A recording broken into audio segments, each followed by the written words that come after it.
You have class late on Friday, Spencer?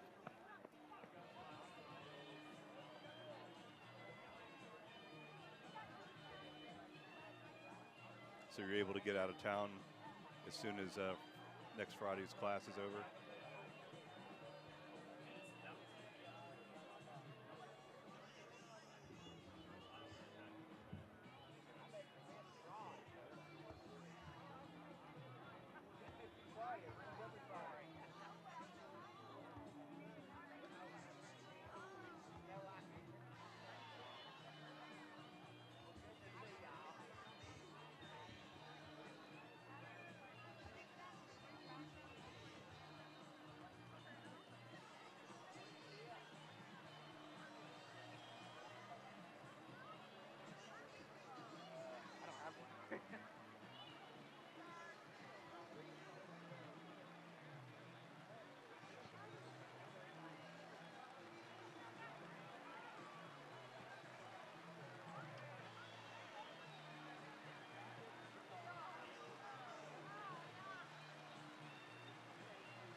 Rain, go away.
Good evening and welcome to Frank McClure Memorial Stadium on the beautiful campus of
to the next building. Yeah, remember? Before I moved here. Wall.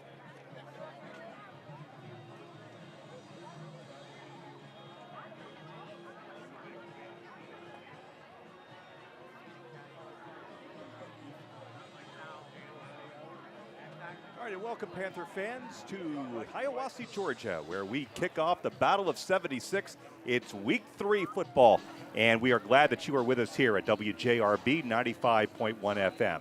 If it's Friday night, it must be raining. Actually, it's not raining quite as hard as it was 5 minutes ago, and we are fully expecting to get this football game in at 7:30, as we have not seen its evil cousins, thunder and lightning, so far as we have the last couple of weeks. This is a big rivalry football game. They have taken a couple of years off between these get-togethers. The last football game was in 2019, and it was Union County big, 60-7 over the Towns County Indians. The Indians are 1-1 this year, coming off a victory last week against the Lake Oconee Academy.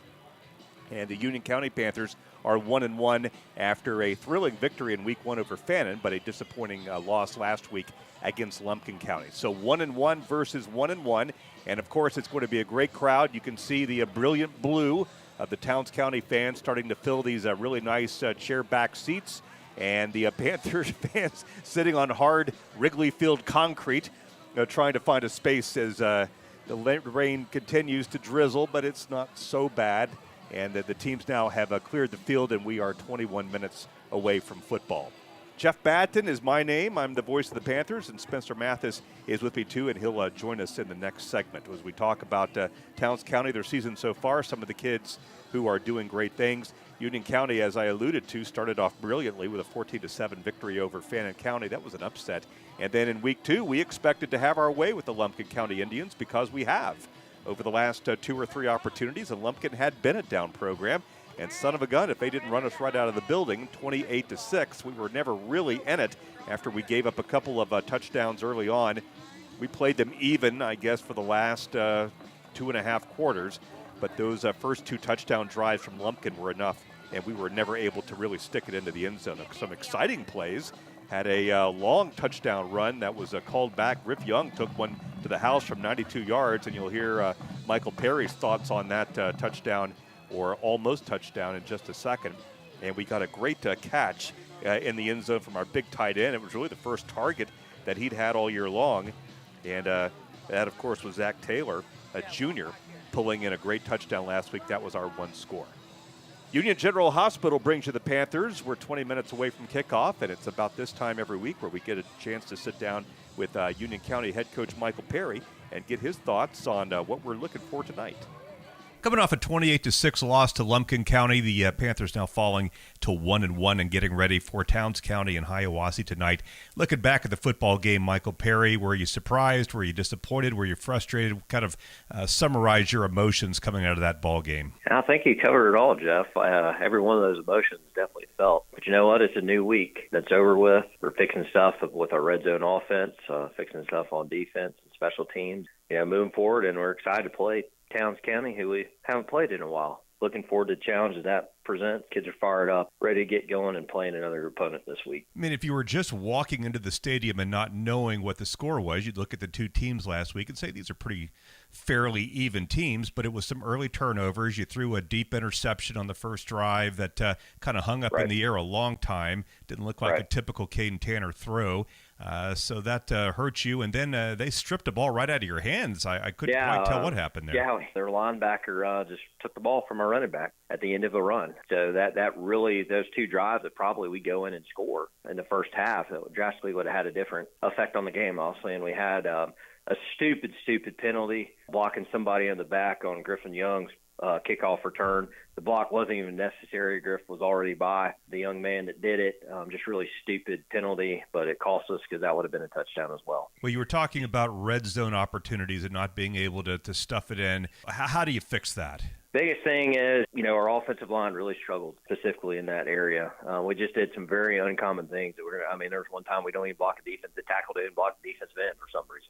It was just like, I don't know, our guys kind of deer in headlights, but ultimately, that's my responsibility. We're going to fix that. The thing that I'll also say is we had no goal line film of Lumpkin's defense because all the opponents they played never even would get close to scoring on them because they were blowing everybody out. Well, that was our hypothesis up in the press box, was that they were showing different offenses their last two games, knowing that they were going to steam over the top of those guys, and then they get out there and show more of a standard spread offense. Was that surprising to you that they were not in a different offense? It was. That quarterback, I mean, they threw it a lot more against us than they've thrown against anybody else. Good players, but we're just ready to turn the page, move on. We know we're a lot better than what we played last Friday. We got to prove it against Towns County Friday. Speaking with Michael Perry, the Union County high school football coach, as we get ready for the Indians down the road in 76 tonight. Talk about your leadership and sort of how they have taken the younger, more inexperienced kids and said, we've got to get that out of our heads and we've got to do this, and this differently this coming Friday night. Really proud of guys like Jensen Goebel. Right after the game, he came up to me and said, Coach, we're going to fix this. We're going to be fine. And then he addressed some things in the locker room with the team. And he did some things that we as a coach don't have to do because they take care of it. But saw really good leadership from him, and he's just a junior. And then we always got great leadership from Wilson Walker, Gage Barnes, guys like that. We'll right the ship and play much better this Friday. It's been a long time since Towns County has beaten Union County. Towns County is a better football team than they were 3 or 4 years ago. Jason Rockmore has those guys rolling in the lower classification, but you're going to suit probably double the number of kids that they are. Is your philosophy on Friday night just to wear these guys down, and hopefully the second half is going to go your way? Took the words right out of my mouth. We're going to do some things, put us at advantage. We're going to play as fast as we can and get the ball moving.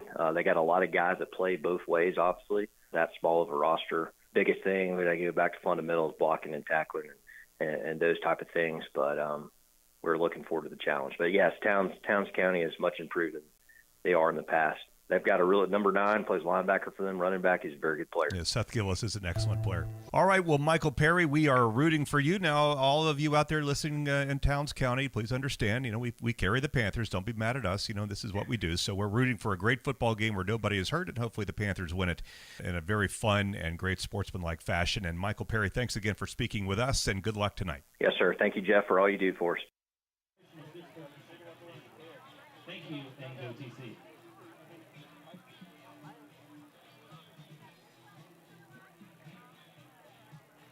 Broadcasts of Union County Panther football brought to you by Nelson Tractor Company of Blairsville. Nelson Tractor Company has been providing value to our customers for over 60 years. For over 30 years, Carter Insurance and Investments has provided the Union County area with quality and competitive products for life, health, and disability insurance, as well as Medicare supplements. As an investment advisor representative, Carter Insurance and Investments can help you build an investment plan that's best for your financial situation. To learn more, stop by and meet our friendly staff. We're located on Young Harris Street across from the post office in Blairsville. Broadcasts of Union County Panther football brought to you by Bitter Creek Market and Deli, providing the best quality of meats in the area. Located between Young Harris and Blairsville. Broadcasts of Union County Panther football brought to you by Union County Farm Bureau, proud sponsor of Union County football and the Georgia High School Association.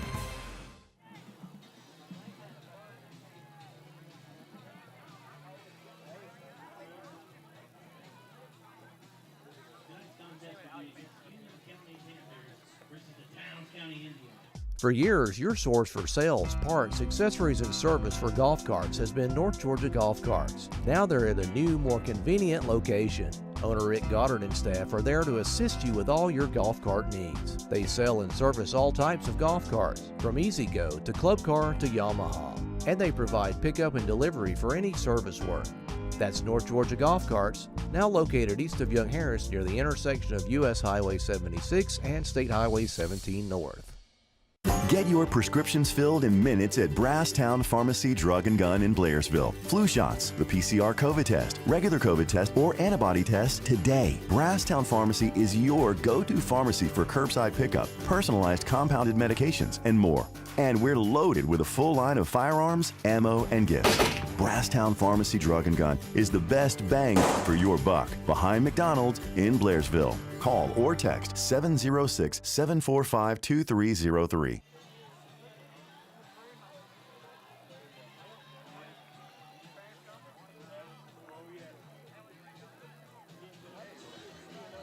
Back to Hiawassee, and glad to have you as the Panthers try to get their second victory of the season over the homestanding Indians of Towns County High School. We've got 13 minutes on the clock. The rain has abated a little bit. I think it's still misting out there. I asked Spencer Mathis, who is one of the brightest people I know, why this happens in late August, and he said it had something to do with the change of climate and temperature in the mountains this time of the year.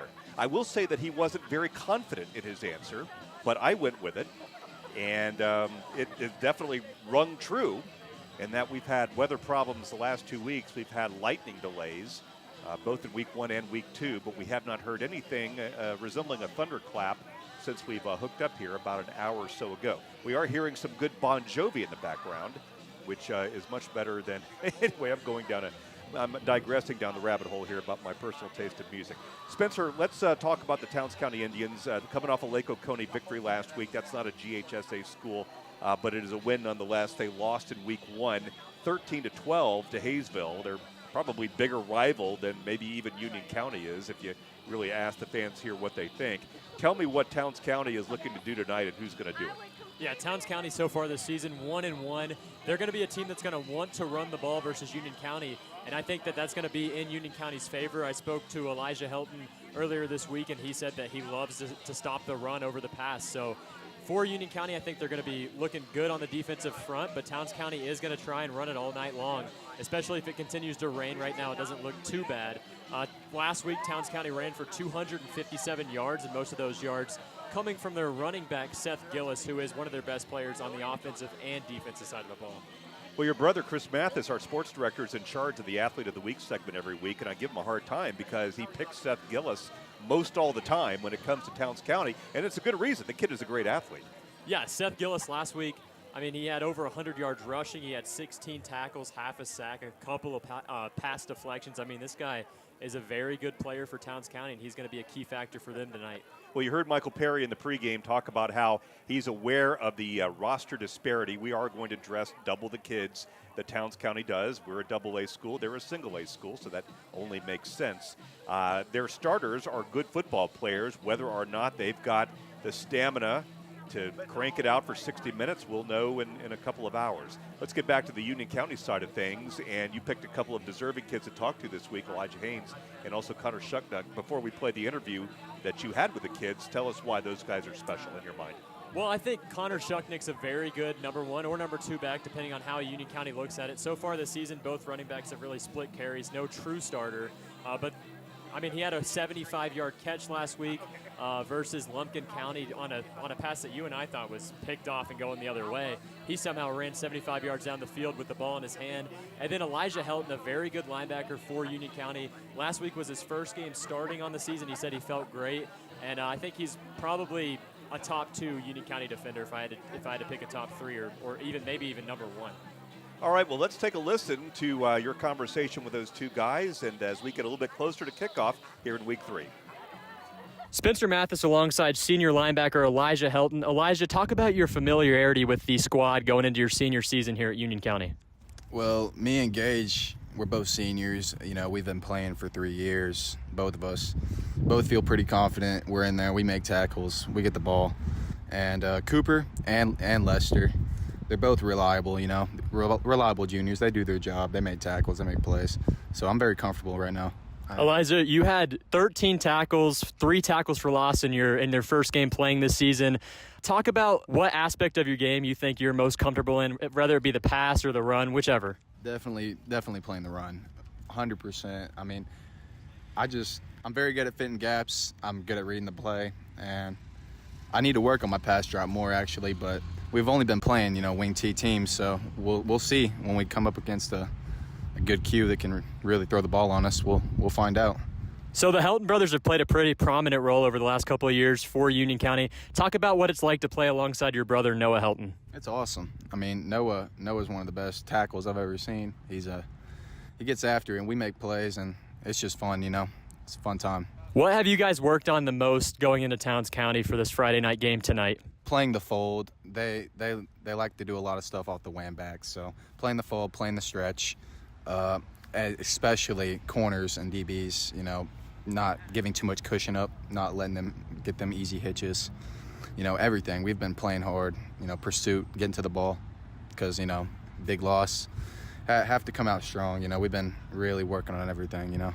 All right, thank you very much. That was Union County linebacker Elijah Helton. Spencer Mathis alongside running back Connor Shucknick. Connor, you had 2 receptions for 105 yards against Lumpkin County last Friday night. Talk us through your 76-yard reception that took you guys into the red zone. I ran a wheel route, and 2 defenders were on me, and I stuck my hand out, and somehow Caden put the ball there, and I was able to get to the 5-yard line before I got pushed out of bounds. What aspect of the game are you looking to improve the most going through the last 8 games of the season or so? Definitely my ball carrying skills, not fumbling and protecting the football. Talk about your offensive line and how much credit you're giving them through the first 2 games of the season and heading into the Towns County game tonight. Oh, they're awesome. They create holes, and I can just run right through them and get a few yards every play. And what is it like to have a guy like Braylon Rader in the backfield with you to take a little bit of load off you? You're having a really good season so far, but what is it like to play alongside another pretty good running back? I definitely don't have any worries when I come out. I feel pretty confident that we can still do the things that we normally do when I'm in. All right, thank you very much. That was Union County running back Connor Shucknick.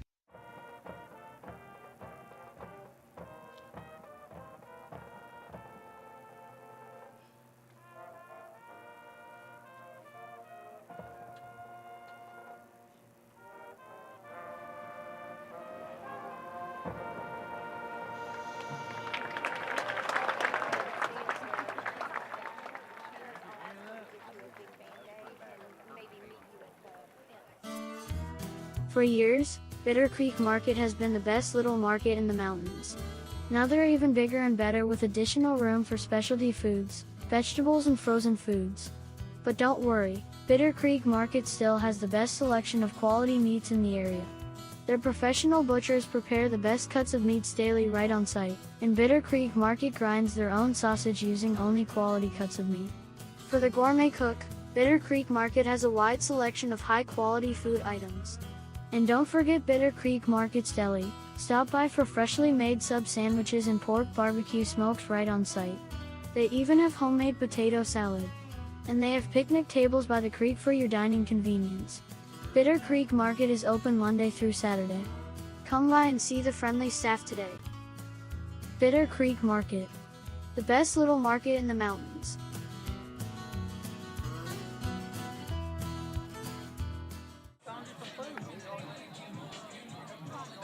So do you have to bring all this, or?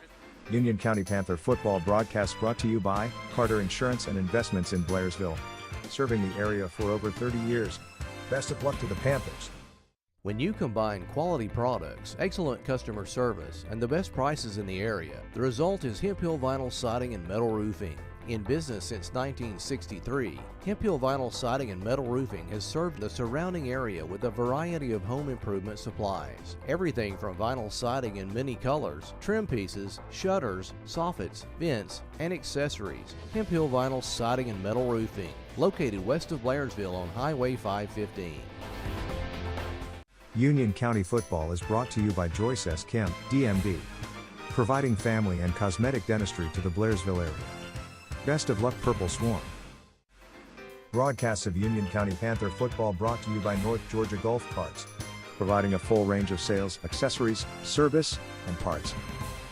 To welcome you back to 4.5 minutes left on the pregame clock as we get ready for Week 3 high school football. The Battle of 76. It's Union County visiting Towns County, as I said, here on the beautiful campus. They call it the top of Georgia here, and it is a beautiful sight. I've always, not been able to really discern the right answer. What is a more beautiful vista in the distance? Is it our place at Union County or is it here at Towns County? They are both spectacular views, and we are lucky to have them.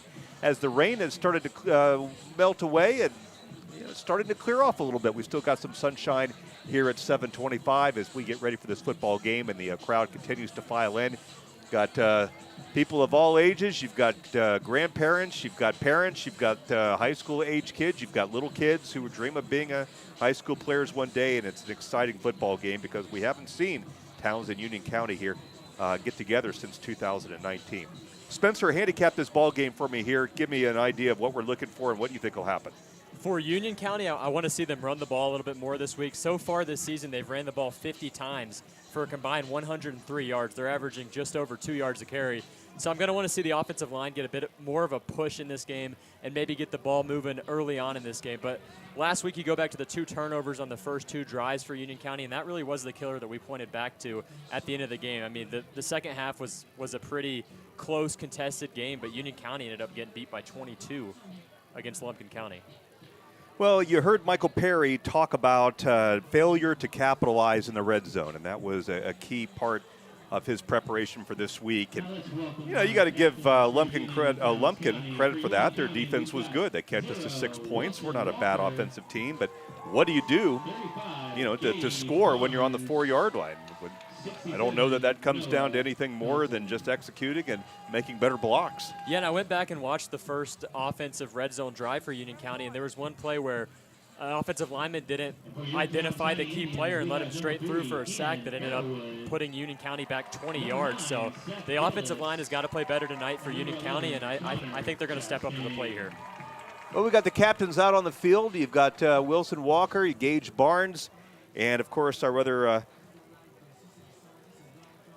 captain is Noah Helton. I should know that by now. Noah Helton, Wilson Walker, and Gage Barnes, the 3 Union County captains at midfield tonight. We've got white traveling jerseys and those new tan gold pants that look pretty sharp that are brand new for the season. We're on the 50-yard line. We really can't complain at all about our vantage point or the way that we've been treated here tonight. We appreciate Jim Melton, the athletic director, squeezing us in. One thing I know from 30 years of high school is that in 1993, if you showed up for a football game, it was you with a camera and maybe a newspaper writer, and that was it in the press box. And now everybody's got a streaming device, and everybody's got some reason for being here, usually a for-profit reason.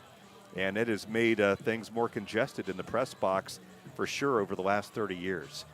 We're glad to have Union General Hospital as our primary sponsor, as they have been since we started up these ball games on the radio back in 2013.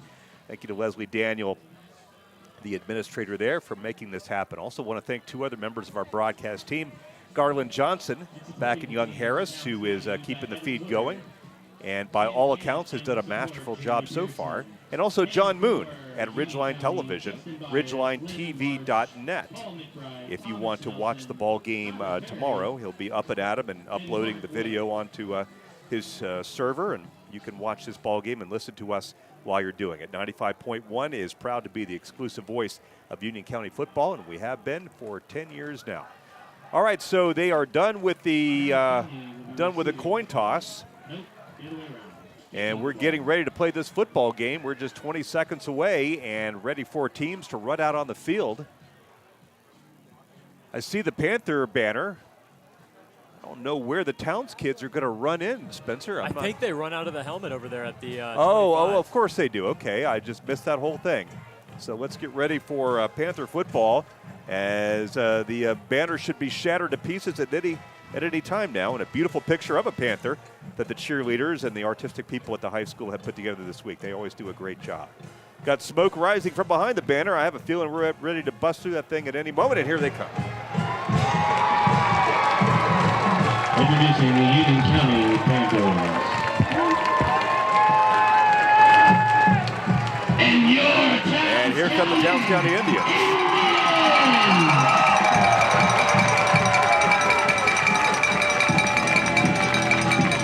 Towns County dressing out more kids than they have in the past. I'm going to guesstimate that's about 25 boys. Some of them might be 9th graders who they have recruited to kind of fill out the sidelines a little bit, but they count too, and they're getting invaluable experience as they become upperclassmen too one day. We are ready for football, and we are glad that you're with us. You can listen to us over the air at 95.1 FM, as many of you do here in the mountain area. WJRBradio.com. If you go to that page right now, you can see the the picture of the Panthers. You click on it, and then a player will open up, at which time you can stream the ball game through your computer speakers, your desktop, or your laptop, or the brand new WJRB app. If you will download and install that, you can listen to us on your iPad,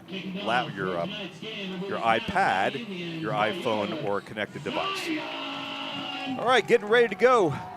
And it's going to be Towns County kicking off to Union County. And back to receive, as last week, will be Jensen Goebel. And he'll be joined back there by Griff Young, who electrified the Blairsville crowd with a 92-yard return last week that unfortunately was nullified. So here we go. And this ball game is underway as we're going to take the kickoff at the 15-yard line, look for a block and get up to the 30 now, and tackled short of the 35-yard line. That's where Caden Tanner and the offense will start off this football game. Going to give Michael Hauser, a junior for Towns County, credit for the tackle on that. Nice job. Like I said, ball right at the 35-yard line. I remember this ball game, I'm going to say back in 2014, Towns County broke off a 70-yard run on their first play and had this place going crazy. They were up momentarily 7-0 before the Panthers came back and won decisively. So here the Panthers on 1st and 10, going to throw the ball near side, and it's caught by Griff Young. And he's going to be tackled short of the line of scrimmage. He'll lose one. As the Indians swarming that time. I see Julian Mosley, a sophomore defensive back for the Indians, who came in and wrapped up nicely.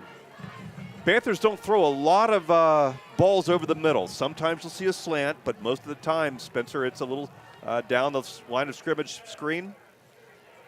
And now on second down, it looks like we've got Bo on the far, or Braylon on the far side, and he'll be over the 40-yard line to the 41. And that'll bring up third down in about 4 or 5. And Towns County so far in this game doing a very good job swarming to the ball, and they've made some nice tackles. So 3rd and 7 here for Union. 3rd and 7, as you say. Now the shotgun snap. Going to throw the ball over the middle, and it's going to be incomplete. It's a 4th down, a quick 3 and out, as the Union County Special Teams comes out onto the field to kick the ball away from the 38-yard line. And I thought Union County was going to come out here today and try and establish the ground game because, like I said in the pregame, they've only ran for 103 yards through 2 games on 50 carries. But an end around, a screen, and then an incompletion on a little hitch route, and they're going to punt it away.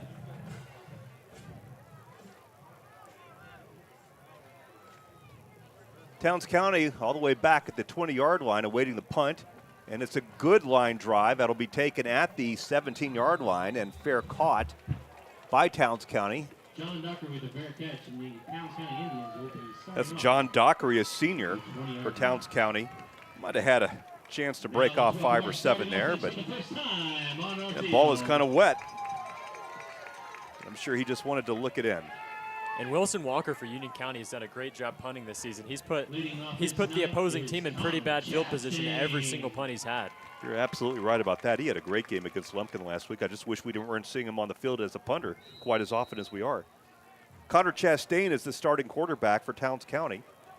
Seth Gillis, presumably, will join him in the backfield as the Indians have it 1st and 10 with a wing-back offense. Man in motion now, and will be whistled dead. And they jumped, so they'll march off 5 against the Indians.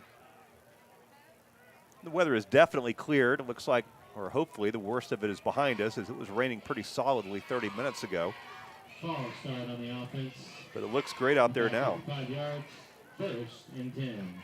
15. The motto for Towns County this year is contagious. We are mountain made, they are contagious. Those sound pretty cool. 2nd and 15 now. Connor Chastain back there. 2-step drop. Now he's going to throw the ball, and it's going to be caught, and we're going to wrap him up for a big loss. Fine play that time by Taylor Whitehead, number 15 for the Panthers. Yeah, great closing speed there by Taylor Whitehead. I mean, he closed immediately. As soon as that pass was there, he was on it, and he made the tackle for no gain, or actually a loss of about a yard. Took me a second to identify him. We haven't heard much from him so far this year. So a good start for Taylor Whitehead, who was a junior for the Panthers. And these numbers for Union County are not kind to the announcers either. No, Kinda they're like not. the previous seasons. No, they're not. That's a loss of about 6. And now second and very long, and they're going to throw a screen pass. It's caught at the 15-yard line, trying to get around the edge, and does momentarily. He's tackled at the 25-yard line. To the 25-yard line. Third down, PC. And it'll remain a third down as they have quite a long way to go. Looks like Julian Mosley, a sophomore wide receiver, is going to get credit for that one. Spencer now ball marked at the 25-yard line, and on third down, they've got about 5 to go. Yeah, nice little screen there by Towns County, and the Panthers cornerback looked like he had that play all read up, but he kind of got stonewalled by the other receiver that was blocking, and a nice gain for Towns County to make this a very manageable third down on the first drive. He would have jumped that route, too, if he didn't have a guy separating him. He was right there on it, as you say. 3rd and 5. Chastain by himself now, going to throw the ball this side, going to be caught at the 20, 25-yard line. We're going to bring him down hard at the 26. And a great form tackle by number 14, and of course that is Sam Page, who played so brilliantly in the fourth quarter against Fannin County 2 weeks ago. And that's going to bring up a 4th down for Jason Rockmore's Indians. Ball spotted at the 26-yard line. And these Union County defensive backs for the first 2 games of the season have been tackling very well and really not giving up any extra yards after the catch or run. Jensen Goebel for the Panthers is back at his own 48, awaiting the punt. Long count, good snap. He's going to run for it. He's going to run for it at the 15-yard line, the 20-yard line, the 25-yard line. He's going to try to get to the first down marker. He's going to be short.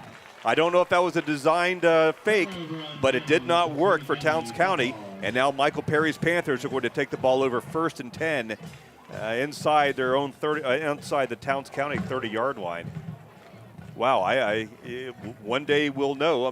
Chris will have to ask on Monday. Jason Brockmore, was that his idea or was that your idea? Because that's a gutsy play, and it didn't work out for the Indians. Yeah, I'm not sure that was a design fake there. I saw a Panthers rusher come in free right there, and the punter really just had to run with it, and a nice job by the Panthers linebacker Cooper Ashcraft making the play on 4th down. All right, Braylon Rader with the football, I believe. He's up to the 25-yard line. Rader not much. Middle of the Towns County line is his equal. Rader with a carry. It's going to be 2nd down, Union. Maybe Jason Rockmore thinks his defense can play with our offense no matter where the ball is. Yeah, and another run for Union County that just goes nowhere. I mean, this offensive line is going to have to push a little bit harder in the remainder of this season because through the first 2 games, not looking good. Yeah, the running game has not happened for us at all. Get the ball to Rader again. He goes through the tackles this time, and he's going to be tackled at the 15, and then he'll get another couple of yards through the air as he's upended to the 12-yard line. That's going to be enough for a first down for Braylon Rader. And just as we say the running game needs to get going, it got going with a first down run. Now 1st and 10 from about the 13. And Towns County is going to call a timeout. We're going to keep the broadcast here. 4 minutes off the clock in the first quarter, and we are delighted that you have chosen us for your radio entertainment tonight. It's Union County and Towns County football, live from the top of Georgia in Hiawassee, and we are very glad to be here. It's a perfect night for football. I can't say that we're feeling that mountain chill on Football Friday quite yet. That'll come in a couple of weeks. It's still got a little humidity out there, but it feels nice, particularly if you ever have to spend any amount of time in Atlanta. It is really nice up here on these late summer, Indian summer Friday nights. Teams heading back out onto the field. Towns County with their first of 3 timeouts. And here are the Panthers at the 14-yard line, we'll call it, on 1st and 10. Braylon Rader has done all the offensive damage so far for the Panthers. He wasn't much of a factor last week. Connor Shucknuck really got the ball more often than Braylon did. Now first down, give the ball to Rader, and Rader's going to be tackled pretty quickly. He might have got 1 or 2 that time. Give Ian Arrowwood is going to get credit for that one, Spencer. And I'm interested to see what Union County's plan of attack here tonight is in the red zone, because last week, like we all saw, I mean, they failed in the red zone. This week they said they were going to work on it. Let's see what they do here. 2nd and 8, back to pass, throwing the ball over the middle and through the hands, incomplete. Had a guy right there in the flat, and if he could have caught it and turned around and headed toward the end zone, he might have had a shot. A little high that time. Trying to get the jersey number on the far side. So it's 3rd down. 3rd down and fairly long for the Panthers. That was Zach Taylor, who was targeted that time. Now it's 3rd down, and Caden Tanner back to pass, going to throw the ball toward the end zone, and it's going to be knocked down incomplete. And the Panthers looking for a flag and not seeing one on a possible pass interference. But the referees are going to say he got there and made the play, and a good play that it was. And now it's 4th down. And this may be our first attempt at a field goal. What are we doing here, Spencer? Yeah, I think they're going to stay with their offense out there. I mean, a bit of a risky throw by Caden Tanner there could have been a lot worse for Union County. Instead, they're going to get a chance to go for it here on 4th and 7. 4th and 7. First down marker at the 4-yard line. Back to pass, throws toward the end zone, and it is going to be dropped, but there will be a flag.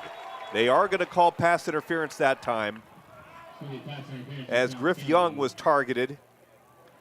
And they said that time there was just too much contact. So the Panthers are going to get the benefit of this penalty as the referees mark that one off. Yeah, and that's big right there for Union County. Still going to be 4th down, though. I mean, they're just going to mark off 5 here. So the ball will be at the 6-yard line, and it'll be 4th and let's call it 2, maybe 1, a long 1 for the Panthers.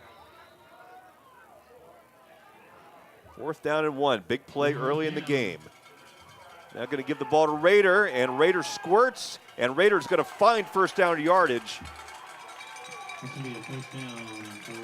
Well, they haven't indicated it yet. The Towns kids are jumping up and down as if they stopped him. And the ball is going to be marked at the 4. They may have to measure that. I thought that he got the 4 and then some, but they're going to say the 4. That's where it's spotted. And I haven't seen the chain gang mobilized yet. And yeah, they're going to bring the guys out. And another big moment in this game. Braylon Rader was stopped behind the line, was able to shuffle a little bit and lunge forward for what I thought were the necessary 1.5 yards. But they gave him a spot closer to the 5 than the 4. And now the chain gang is out there, and as they measure, Anticipation awaits.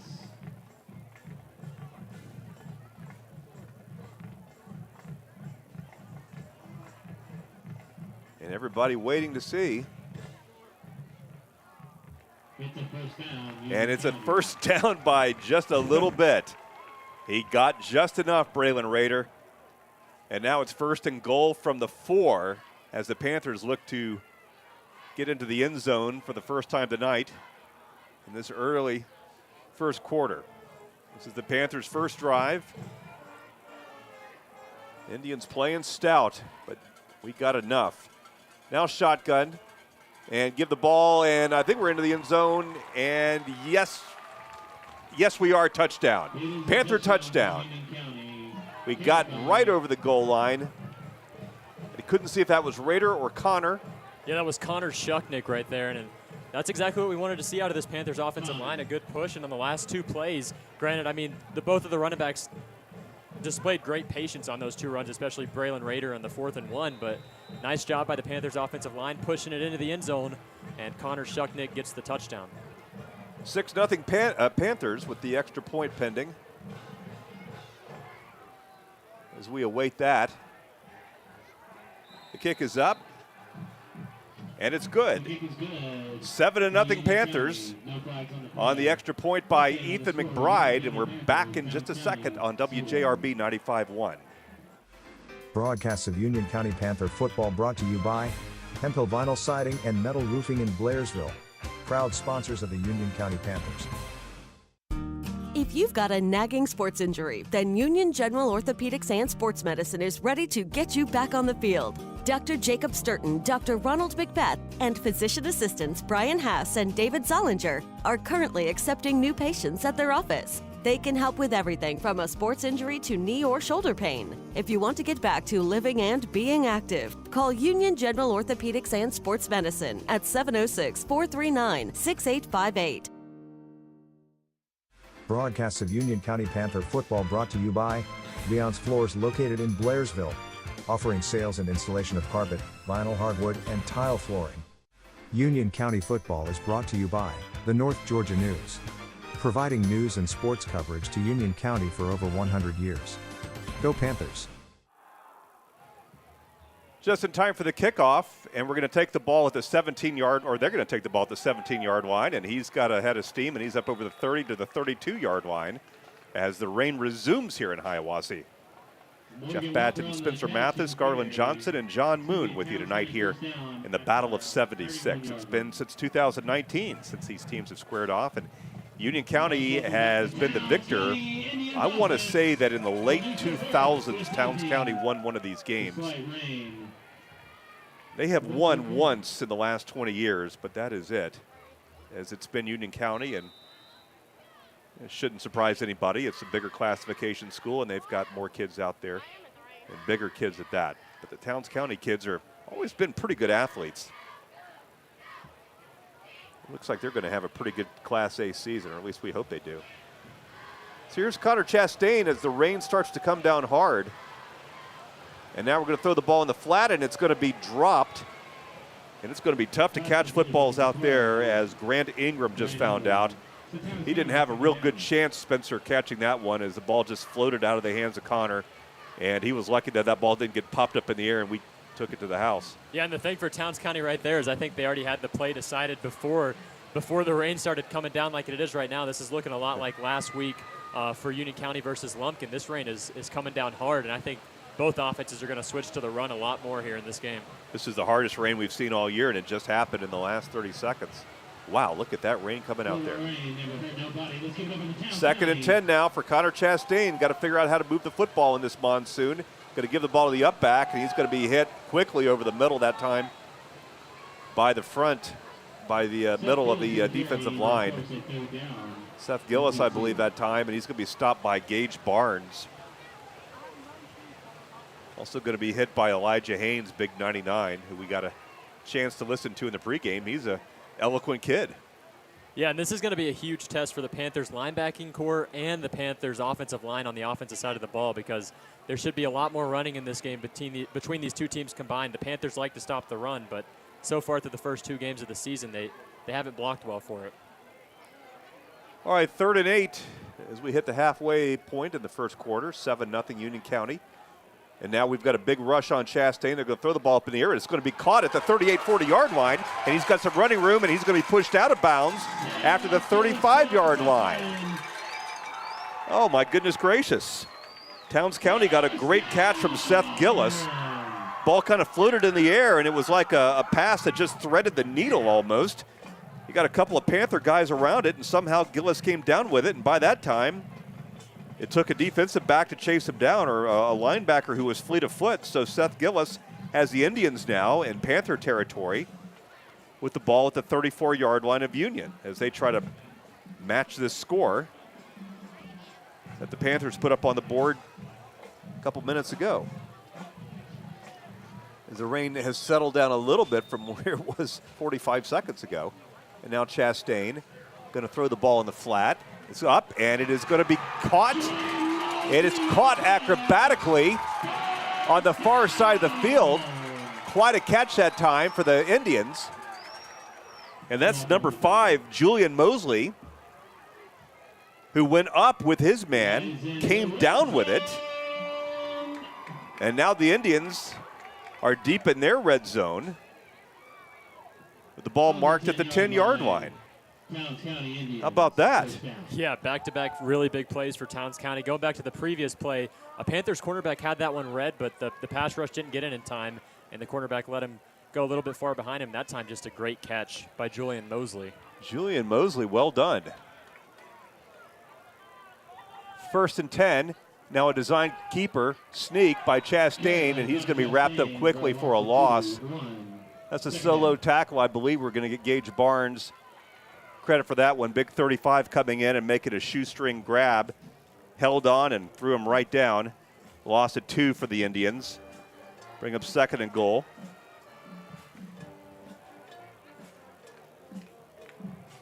Panthers got their first score back at 7 minutes left in the first quarter from Connor Shucknuck. I don't think I ever pronounced his name exactly right. Shucknuck. Connor Shucknuck. Shucknuck. Everybody knows who I'm talking about, I'm sure, by this point. As we hit the 5-minute mark. And the Indians, 2nd and goal from the 11. We've got 3 down linemen. Now they're going to throw the ball far side, and it's going to be incomplete. Good coverage that time by the Panthers. Seth Gillis on the far side. They made a nice catch moments ago to get them, the Indians, down close to the goal line. So now it's 3rd and goal. And the Indians are going to have to come up with something that's guaranteed to get them 5 or 6 if they're going to seriously consider going for it on 4th down. Don't know what their kicking special team situation is. We may find out very quickly. Clock stopped at 4:47. So what will the Indians and Jason Rockmore do here on 3rd down? We're about to find out. Chastain in shotgun, under pressure, throws the ball over the middle, and it's going to be caught at the 5-yard line. It is complete. Wilson Walker making the tackle. Mosley once again. So the ball at the 5, where it will be 4th and goal for the Indians. And what are we going to do here? And what are they going to do here? Yeah, and for the Panthers defensive back group, last week versus Lumpkin County, they got beat on slants inside in the red zone. This week, hope to see them play a little bit more inside because I think Towns County is going to want to go to the middle of the field here on 4th and goal from the 4. See if they draw us off. Big play for the Indians as they try to match our previous score.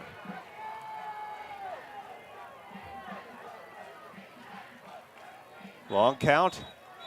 And now they're going to call timeout. That'll be their 2nd timeout of the half, and we'll keep the broadcast here. Your situation is the Indians are moving right to left, and it's 4th and goal from the 5-yard line. They've made 3 outstanding plays to get themselves into this position.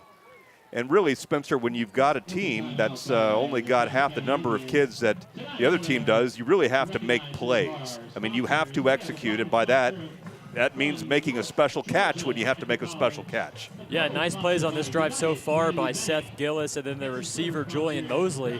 They call a timeout here. Last week their kicker made a 45-yard field goal in Zion Calhoun. So I think they're down 7-0. I think they're still going to stay with the offense, but they do have a kicker here in Towns County. I don't know why they wouldn't kick the field goal here. I mean, coming away with points is a very positive outcome. But certainly 7 is better. And they brought out the field goal unit. Yeah, I think that's probably the wise move here. Thank you so much for sponsoring. On the field now is Zion. Zion Calhoun is out to kick a 21-yard field goal and give the Indians their first 3 of the game. Low snap, kick is up, and it is going to be no good as the snap was low and he pushed it left in his haste to try to get it away. Now, do we have a flag on the play? No, the Panthers are jumping up and down as if the flag is on them, and it is. So our offense will take over. So a disappointment there for the Indians. It really did look sharp during that drive, and I'm sure our defensive coordinator will have some thoughts about stopping them the next time as our offense comes back on the field. Yeah, and that play looked like it was dead from the start because you could see the kicker, he looked kind of like he false started. The snap was bad. The hold, of course, because the snap was bad, was also bad. And he just completely shanked it because the rush was coming and he had no time. It is awfully wet out there, and you can feel for these kids who are trying to make plays in tough conditions. All right, here's Caden Tanner back out for the Panthers here. We lead at 7-0. Now he's back to pass. He's flushed out now. He's going to get rid of it, and it is going to be nearly intercepted, but it's going to be dropped and complete. As Jensen Goebel here on the near side was the recipient of a floater by Caden Tanner, and they had a couple of kids who were hungrily eyeing that ball, but thankfully they didn't get there, and it's 2nd down. Yeah, not a good decision there by Tanner on 1st down, and that one should have been going the other way, right to John Dockery, who read that play like a book but just couldn't make the catch. 2nd and 10 after all that, and now we're going to give the ball up the middle for 2 or 3 over center. I believe that's Shuknuk, who will get 2 or 3, as I said. Is there a penalty out there too? Yeah, flag on Union County. They'll back it up. So that'll back things up. I know it's awfully early, Spencer, but what are your initial thoughts about the matchups here overall? So far, I think Union County, their touchdown drive, they were put in really good position off of a special teams botch play. And then right now they got the ball back with unscathed on the defensive side of the ball, once again due to a special teams play. So Union County, they have 7 points, but still not moving the ball very, very good. I mean, they only went 25 yards on the touchdown drive. They've gotten 2 gifts so far, as you say. Ball now at the 9-yard line after the penalty is marked off, and it's 2nd and long, 2nd and 20. Man in motion, Tanner back to pass.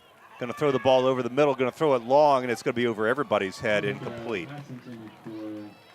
So bring up 3rd and very long for the Panthers. Had Griff Young, I believe, on a post pattern, or is that Jensen Goebel? I believe, okay, now that I look at it, it is Jensen that he was targeting there, but the ball thrown well over his head or the man in coverage. Come on, Towns County, let's get on our feet so we can help. As the rain does look like it's stopped. Incredibly. It's the hardest rain I've seen in a long time, and it just came and went in 3 minutes. So we're back to dry conditions. I'm sure the fans below us appreciate it. We have the benefit of a roof. They don't. 3.5 minutes left in the first quarter. Panthers 3rd and 20. Back to pass, going to throw a little bubble screen on the 10, 15-yard line. Tackled short of the 20. Not even back to the original line of scrimmage.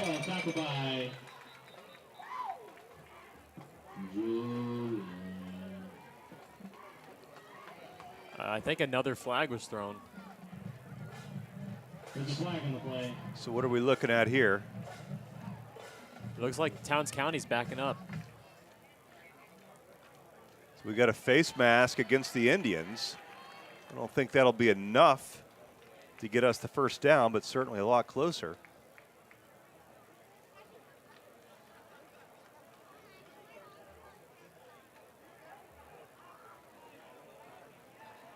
Actually, it will be enough.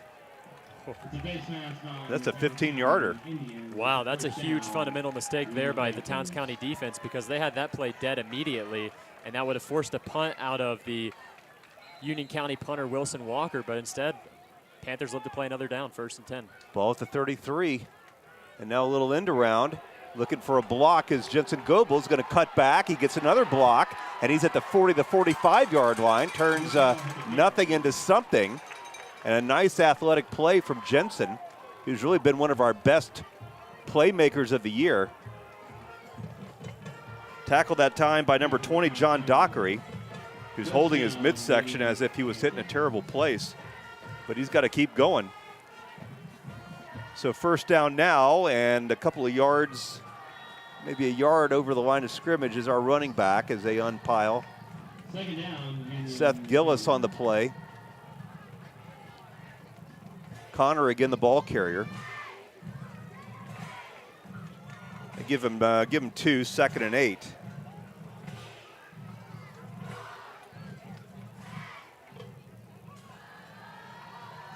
Now Tanner going to throw the ball over the middle, and it's intercepted by the Towns County Indians at their own 45-yard line, and he'll be tackled, and the Indians will have the football.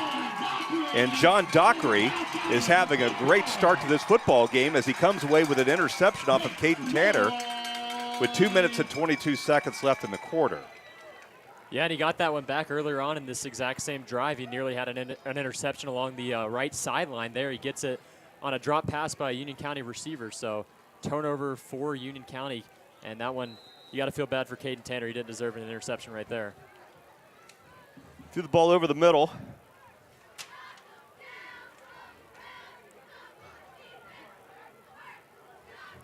So the Indians, with their blue jerseys, heading back the other way, right to left. They've got the ball. They trail it 7-0 late in the first quarter. Connor Chastain, the quarterback, by himself. Shotgun snap, throwing the ball over the middle. And it's going to be caught at about the 48-yard line. Give him 2 or 3 that time before he's hit pretty fast. Number 5, Julian Mosley with the catch. Julian Mosley. Mosley and Dockery seem to be playing, making a lot of the plays for the Indians so far. Seth Gillis is the guy that Michael Perry was most impressed with as he was doing his pregame scouting. And Seth Gillis is an awfully good player. Yeah, and both these teams, they both have great outside linebackers. For Towns County, they've got Seth Gillis, and then they've also got back there beside him Ian Arrowwood, who had 10 tackles last week. And then you look at Union County, they've got Gage Barnes and Elijah Helton. So both teams with good linebackers that are key to stop the run. Clock stopped for some reason. That was a completed pass. Not quite sure what's happening down there.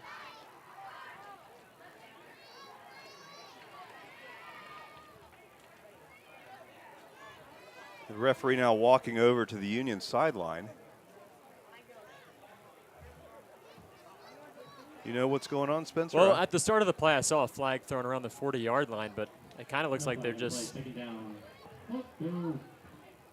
Nope, now they're going to decide to walk back with it. Not quite sure. This is where it would be helpful if John Moon could be a sideline reporter. He could do a lot of things at once. He could do that for us. So they're going to call a legal formation on the Indians. Andrews up on North Buncombe 14-0 in Smoky Mountain football. So now first and a bunch for the Indians. Ball marked back at the 39-yard line. Now they're going to throw the ball out, and it's going to be incomplete. Looking for a different route that time from Grant Ingram. Grant Ingram is a guy that Jason Rockmore was up on and went out of his way to tell Chris Mathis that he thought Grant Ingram could have a special year for the Indians. He's been targeted a couple of times tonight. Yeah, and both of these offenses so far have consisted of just wide receiver screens and then fake wide receiver screens looking for a deep pass. That's basically been the offense for both of these teams. Even though it stopped raining, I think we're going to see more of an aerial assault here if the rain continues to stay at bay. So action is kind of bogged down a little bit here with 2 minutes left in the first quarter. 7-0 Panthers. Now a fake, and we're going to wrap up and sack Chastain back at the 29-yard line. Fine play that time. And it's trying to get a jersey number here so we can give proper credit. Yeah, that's going to be that's Lane Lance. Lane Lance spied him, wrapped him up, threw him down. Yeah, he was back there in a hurry. Great job by the nose tackle for Union County. Third and forever right now for Towns. Third and very long. As you say, the ball back at the 32. They started off this drive at the 44.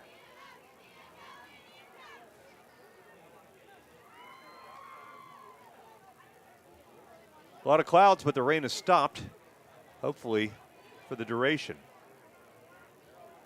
Most likely another screen here to the receiver, just a damage control play, try to get out of here with the punt. And as you say, they're going to throw a screen, and it's going to be caught, and he'll be knocked down quickly by number 18 for the Panthers, who's Seth Rattan. Grant Ingram that time going to give, as you say, the Indians a little more breathing room on a punt as their special teams comes out.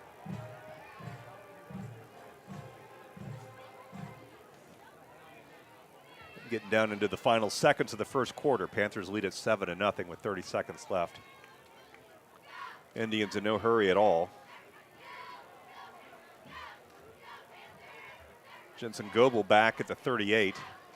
High snap. This time he gets it away.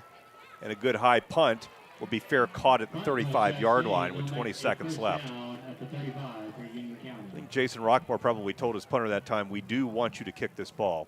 I'd like to recognize Yeah, really nice punt. That cost them a score. Whatever the miscue was, or whatever the idea was, it may not have been the punter's fault. He may have been told to run that. And it may have been a fake because I believe their punter is their quarterback and Connor Chastain, so maybe it was a design fake and Union County just snuffed it out.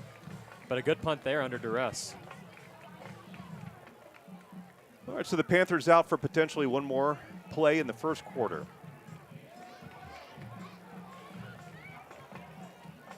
Glad that you're with us on 95.1 WJRB. Panthers and Indians, the battle of 76. And now a handoff off the left side up to the 40-yard line, still pumping.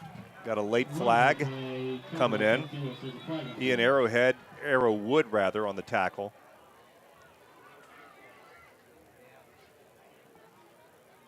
Got a pretty good pickup that time. I think that was Connor.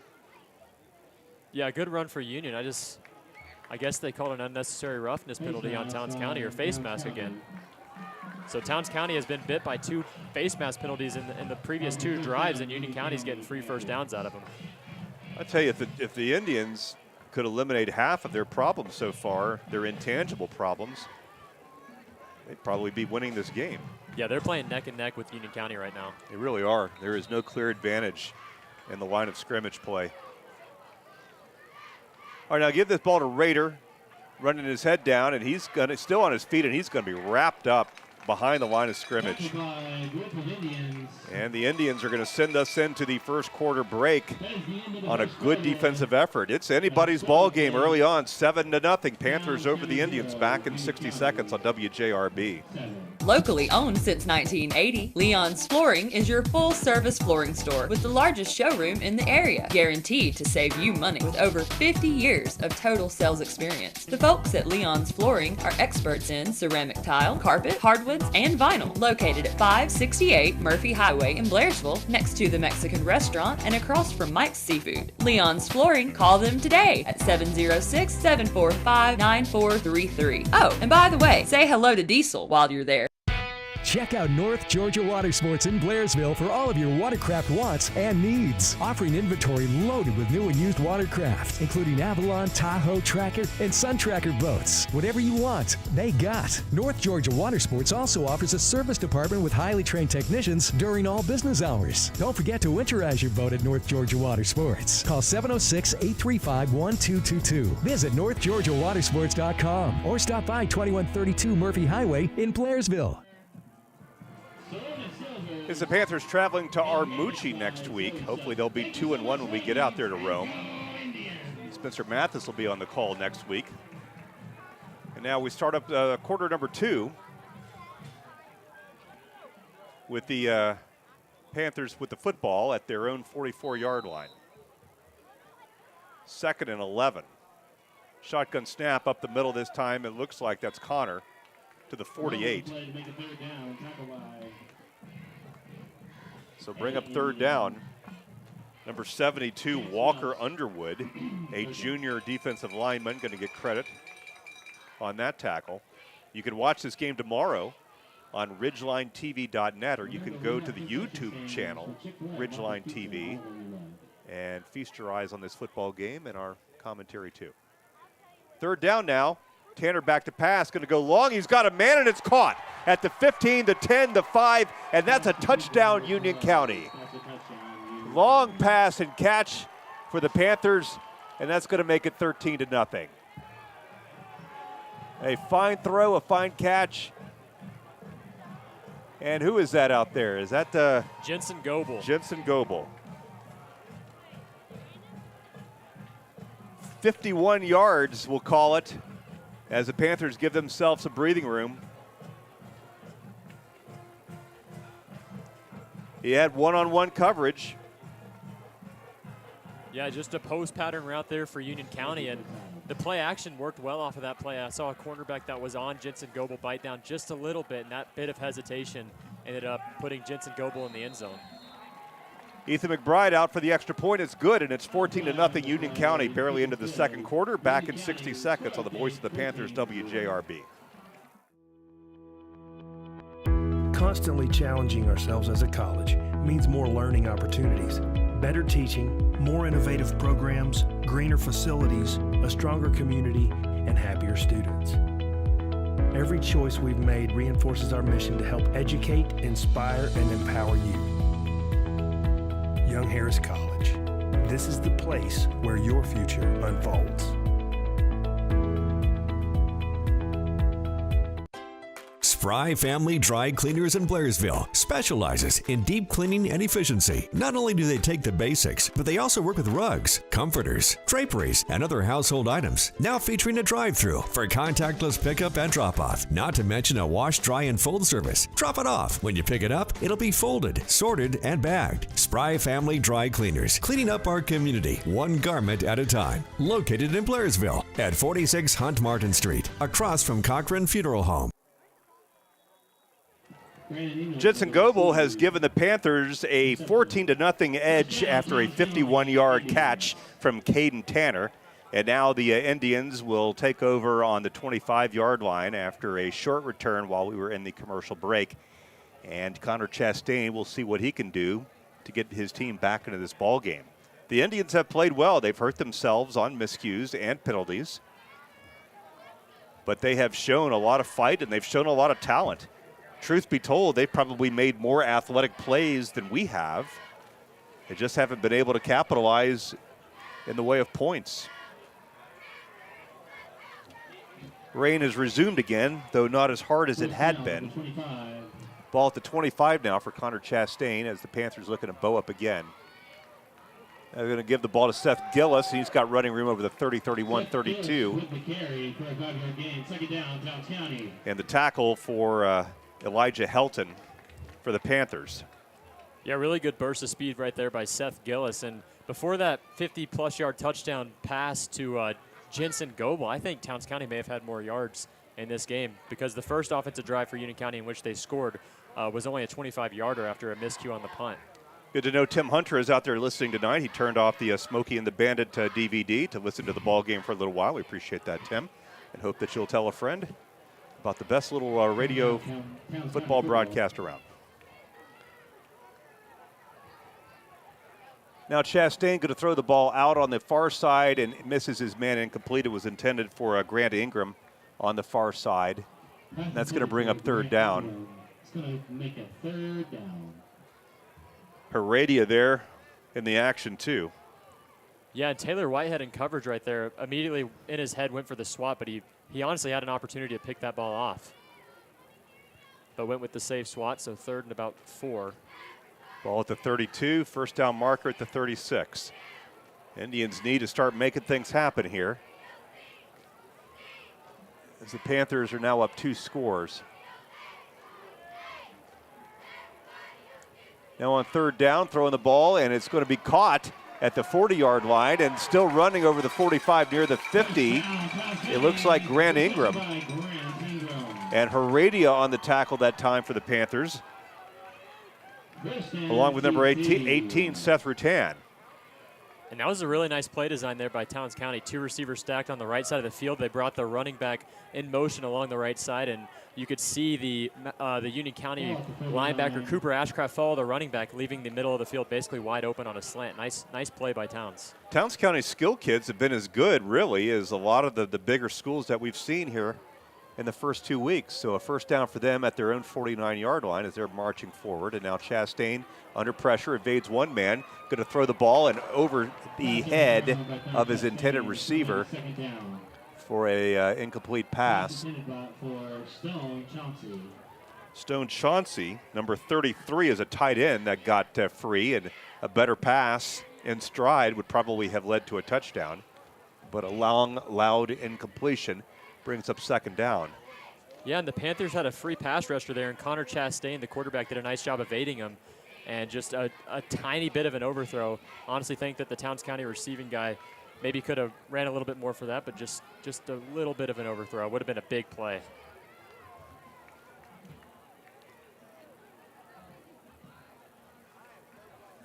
All right, second down, and now throwing the ball over the middle and broken up by the Panthers that time.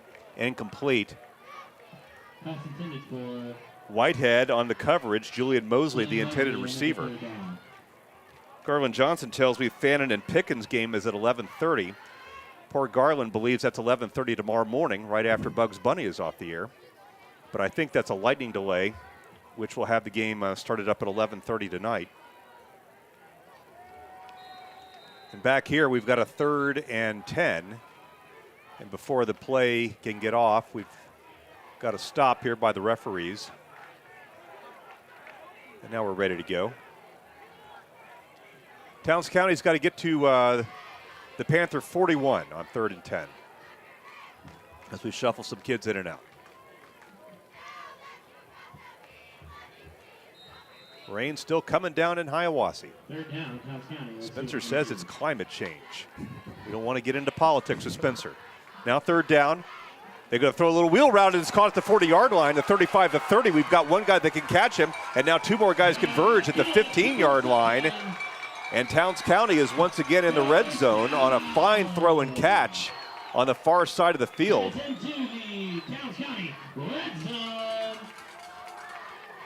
I don't know if you caught the jersey on that one. I believe that was Seth Gillis again, but going back to the previous play right before that, they had him open on the exact same play, and Connor Chastain got caught looking at the same receiver the whole play. That one, I mean, wide open again, and it actually is converted. So huge first down for Towns County. They've been moving the ball really well in this game. Nice play, nice route, nice throw, nice catch, nice run after the catch. Has the Indians down to the 15-yard line of Union County. With 9 minutes left in the first half, they're trying to get some points on the board. They trail at 14-0 in this AA versus single A matchup. Good crowd here tonight, but they got the umbrellas out.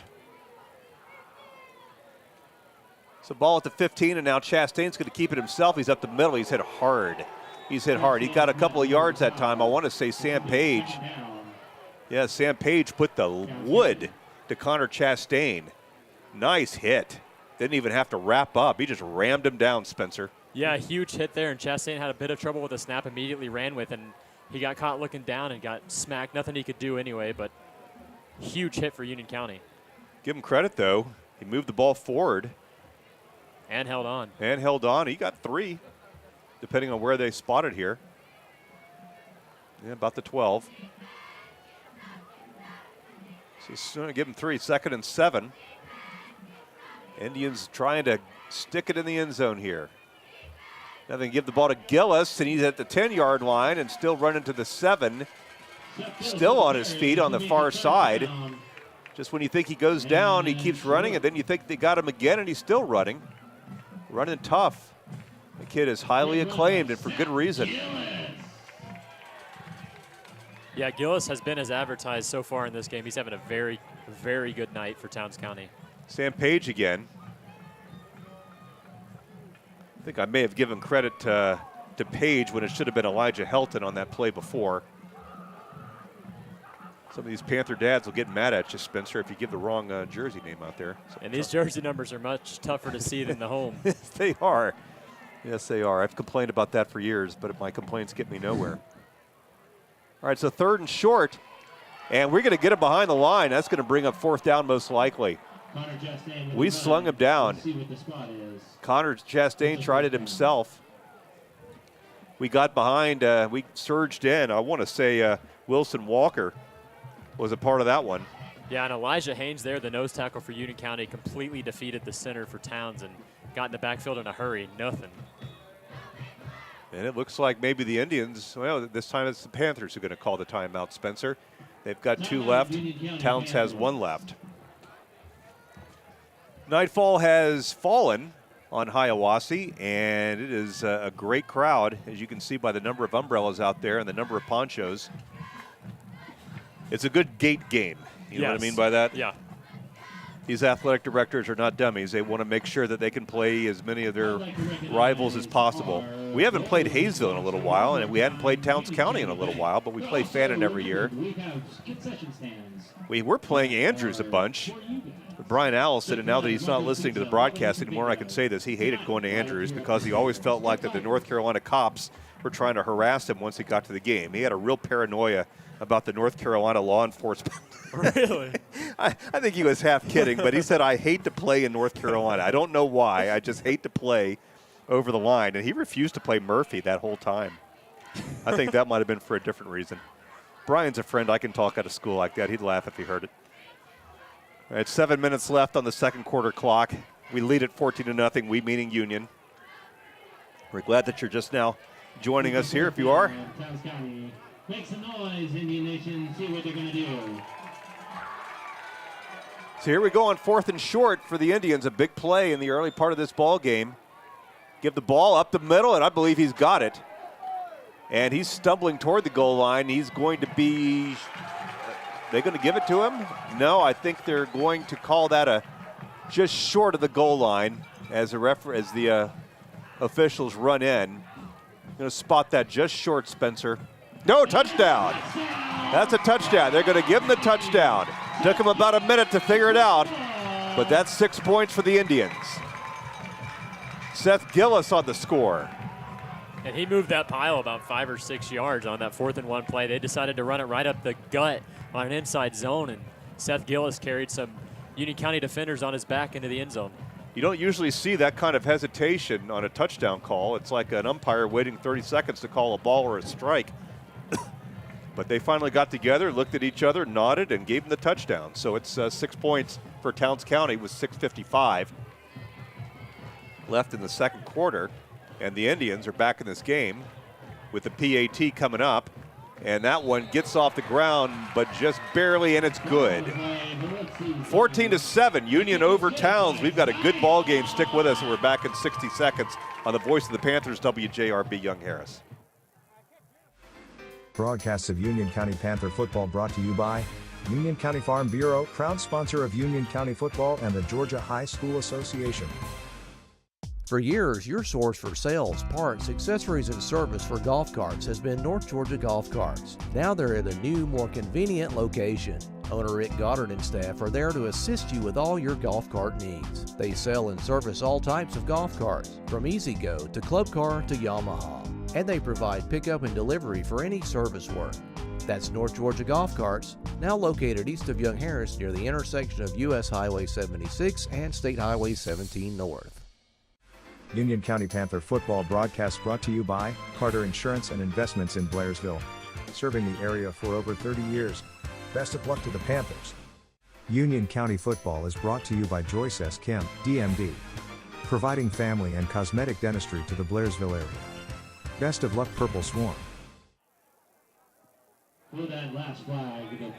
Back with Panthers and Indians from the top of Georgia and Towns County High School, their beautiful facility in Hiawassee. We're glad that you're with us. Spencer Mathis, Jeff Batten, Garland Johnson back at the Young Harris Shack, and John Moon, who is documenting this for RidgelineTV.net.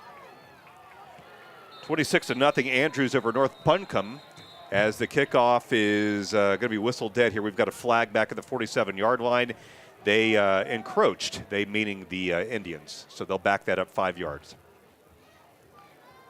Got a score from Connor Shucknuck to start off the game, and then a second touchdown from Jensen Goebel of 51 yards, but the Indians have come back and halved the deficit on a 4-yard run from Seth Gillis that happened, well, literally on the clock 1 second ago. We're at 6:55 left in the first half, and by all accounts, this should be an entertaining remainder of the football game. We're up in Armuchee near Rome, Georgia next week. We hope that you'll catch the broadcast. I'm sure a lot of Panthers will choose to stay home for that one. And a good kickoff from the Indians that we will take at the 4-yard line. And now we're running straight ahead to the 20-25. Got a hole there, 30-yard line, coming toward the near sideline. Makes a guy miss, 45-yard line, and a fine return that time by Griff Young to the 46-yard line. Griff Young has shown Spencer that he is very capable of taking the kick or the punt back. Yeah, he's done great on kickoff returns so far this season. Had one called back last week against Lumpkin, but Griffin Young's done a great job on the special team side of the ball, along with Wilson Walker. And the rain has stopped again. We've had 4 or 5 starts and stops so far in this game. But the most important thing is we have not seen the lightning as we have for the last 2 weeks.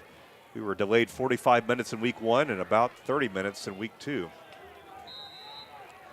First and 10 rather.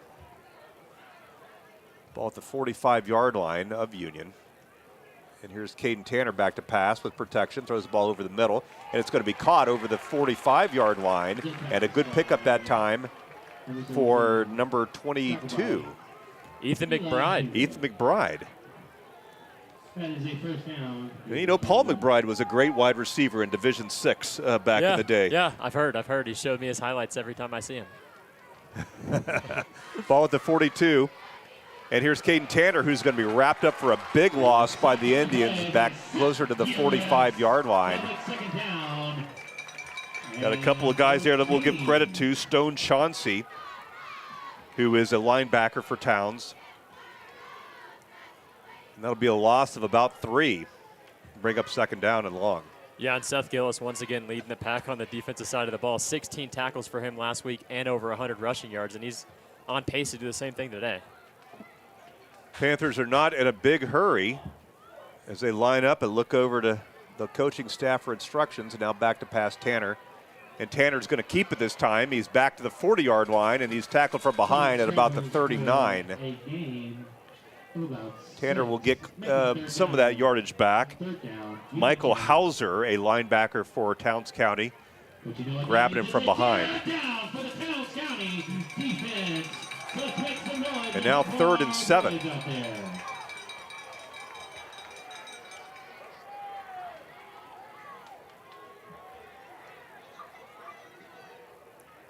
Third and 7 now, throwing the ball deep is Union. They got a guy wide open. He's going to catch it for a touchdown. All by himself for a touchdown is Union County. I believe that's Griffin Young. And that's Griff Young, who was about 5 or 6 yards behind his man and goes in, and that's going to take a lot of the air out of this Indian crowd. And will make it 20-6. So the Panthers answer quickly within a minute and a half of Seth Gillis' score, as the Panthers coming out to try to make it 21. And Caden Tanner's deep passes this season have looked really on point. That one on the money. Granted, Griffin Young was about 5 yards behind the nearest defender, but just another nice deep pass by Caden Tanner. So McBride out to make it 21, and he does. 5:10 left in the first half. It's 21-7. Union over Towns back in 60 on WJRB, the voice of the Panthers. For over 30 years, Carter Insurance and Investments has provided the Union County area with quality and competitive products for life, health, and disability insurance, as well as Medicare supplements. As an investment advisor representative, Carter Insurance and Investments can help you build an investment plan that's best for your financial situation. To learn more, stop by and meet our friendly staff. We're located on Young Harris Street across from the post office in Blairsville. Check out Sunrise Grocery in Blairsville. Not only the oldest business in Union County, Sunrise Grocery was also named the most charming general store in the South by Southern Living magazine. Swing by and snag some world-famous peanuts, local produce, and goods, not to mention Jason's highly sought-after photography and Jessica's homemade soaps and candles. That's Sunrise Grocery in Blairsville at 7568 Gainesville Highway, 706-745-5877. 5 minutes left in the first half. Union County over Towns County 21-7. Dockery taking the kickoff for Towns County and couldn't maintain his footing and fell down right around the 9-yard line. So has Towns County in a little bit of a hole as they try to answer that score. Your brother Chris Mathis is a very pure-minded kid. He sends me a text saying, "Oh no, you just said the L word." And of course my mind went someplace completely different. I'm looking at you like, what is your brother talking about? And we both decided he meant lightning. So that tells you where his head is and where my head is. Ball at the 9-yard line for Towns. And they're going to give the ball and some running room now over the 10, 11, 12 before he's tripped up. Seth Gillis on the carry for the Indians. Bring up second. Got to be frustrating for the offensive set for the Indians to see their score matched so quickly. But then again, they can't get too upset because most of those kids are playing defense too. Yeah. There are a lot of kids playing both ways, and everybody is aware of that, most notably Michael Perry, the Union County coach.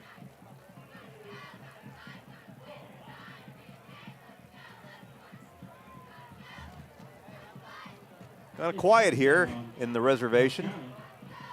I can still say that, can I? Yeah. All right, second down, back to pass, Chastain, and the ball is nearly picked off. We read that one perfectly. Ball intended for Ingram, and it's going to be knocked down and almost intercepted by Taylor Whitehead. So a loud incompletion, as they say. Yeah, nearly a one-handed interception. It looked like his other hand was being interfered with by the receiver. Nice job by the receiver to just get his hand in there and make sure Whitehead doesn't make the catch, because that may have been a pick six. Yep. So ball at the 11, where it is 3rd and 9. First down marker just short of the 20.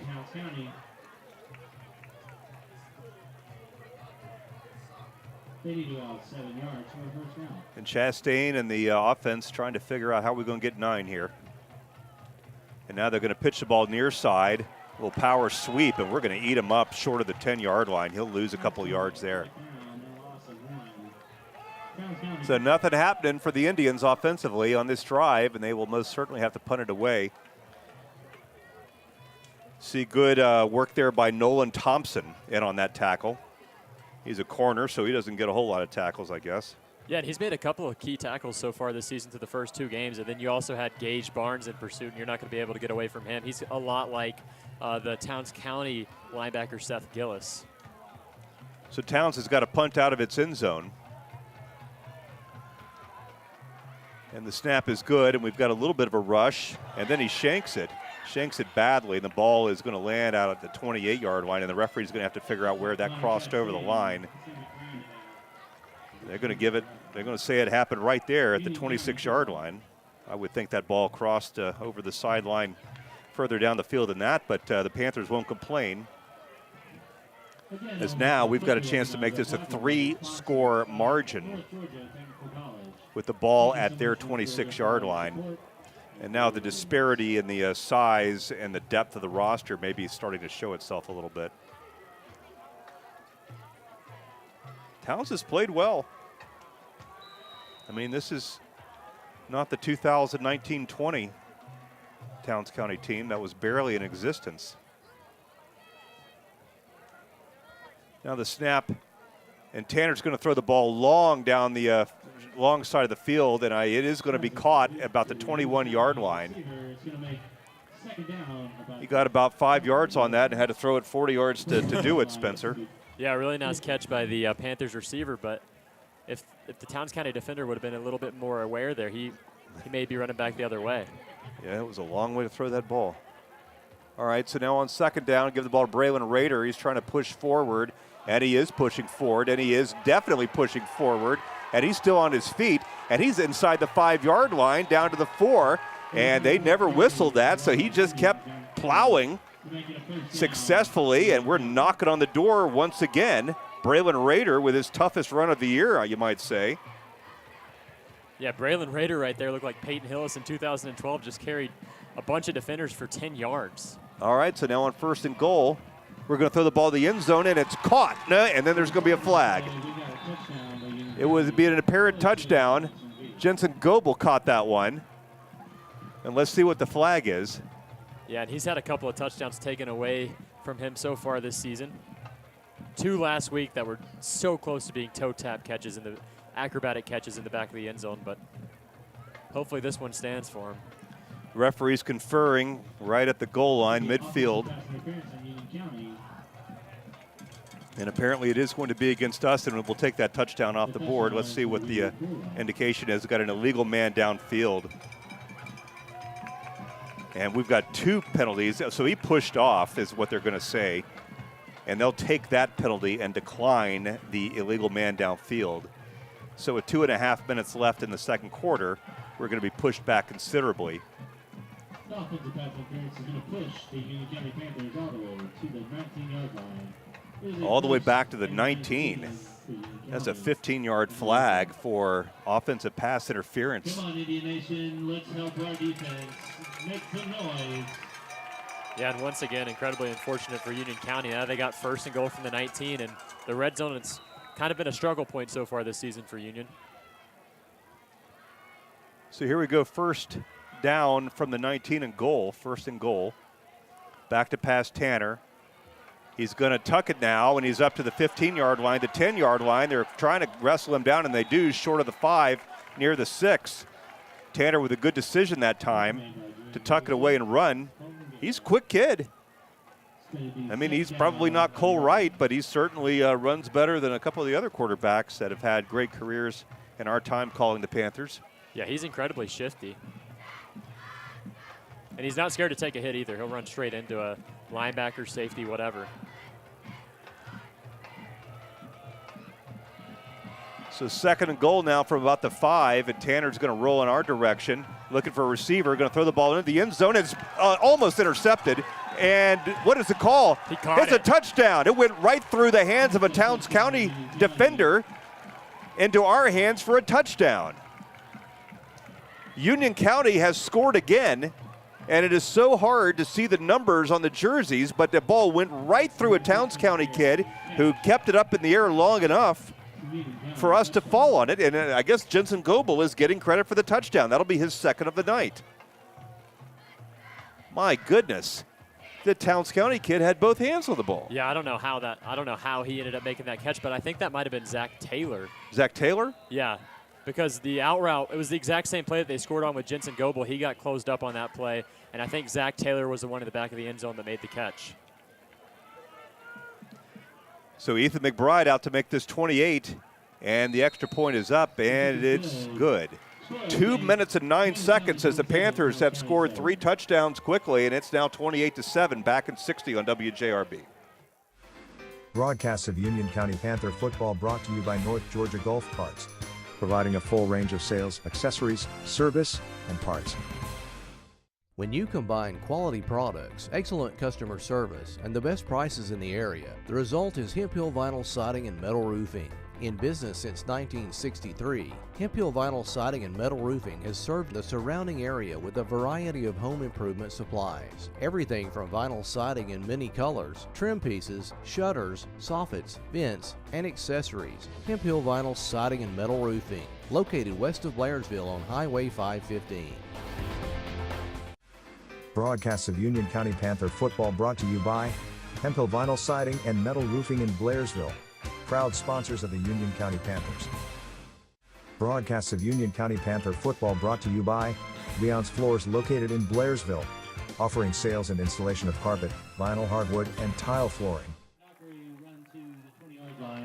John Dockery on the ensuing kickoff is going to get about as far as the 20-yard line. The Panthers have exploded for another touchdown, and they lead at 28-7 with 2 minutes left in the second quarter. We're glad that you've joined us here for Indians-Panthers football on 95.1 WJRB. You can always listen at WJRBradio.com, the WJRB app, and you can watch the ball game on RidgelineTV.net. John Moon is the MacGyver of video equipment. He can do anything with a couple of cables and a battery, and he's down there doing incredible work. So Towns County on the first play on the sequence is going to get a handoff over the 25 to 27. Seth Gillis is the ball carrier for Towns County, as the Indians seem to be content not to throw the ball and maybe try to get out of this quarter and into halftime and regroup. They certainly don't want to give Union the ball again. They got to be so tired. They got to be gassed on defense, Spencer. Yeah, and we expected them to keep up with Union County over at least the first quarter or so, but so many players playing both ways for Towns County. It's got to be so difficult. Towns County taking its sweet time. Getting 6 that time for Gillis. Hand him off again. Trying to bounce off a couple of kids. I see Big Elijah in there bottling things. He just didn't have anywhere to go, and he'll maybe even lose a yard depending on where they spot it. Mark it and third down.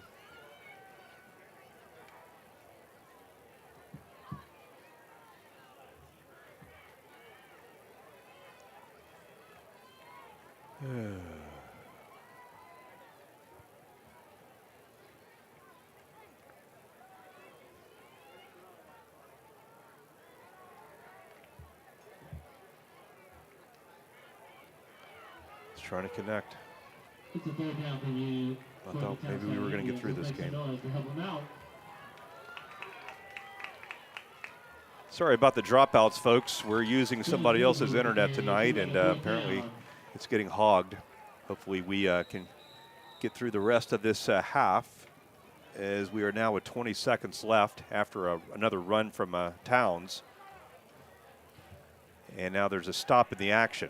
Yeah, Union County took a timeout after they forced a 4th down. So we saw this last game at the end of the game where they tried to get one more play on offense, ended up not really doing much. But let's see if they'll try and keep their foot on the pedal here, up already 28-7.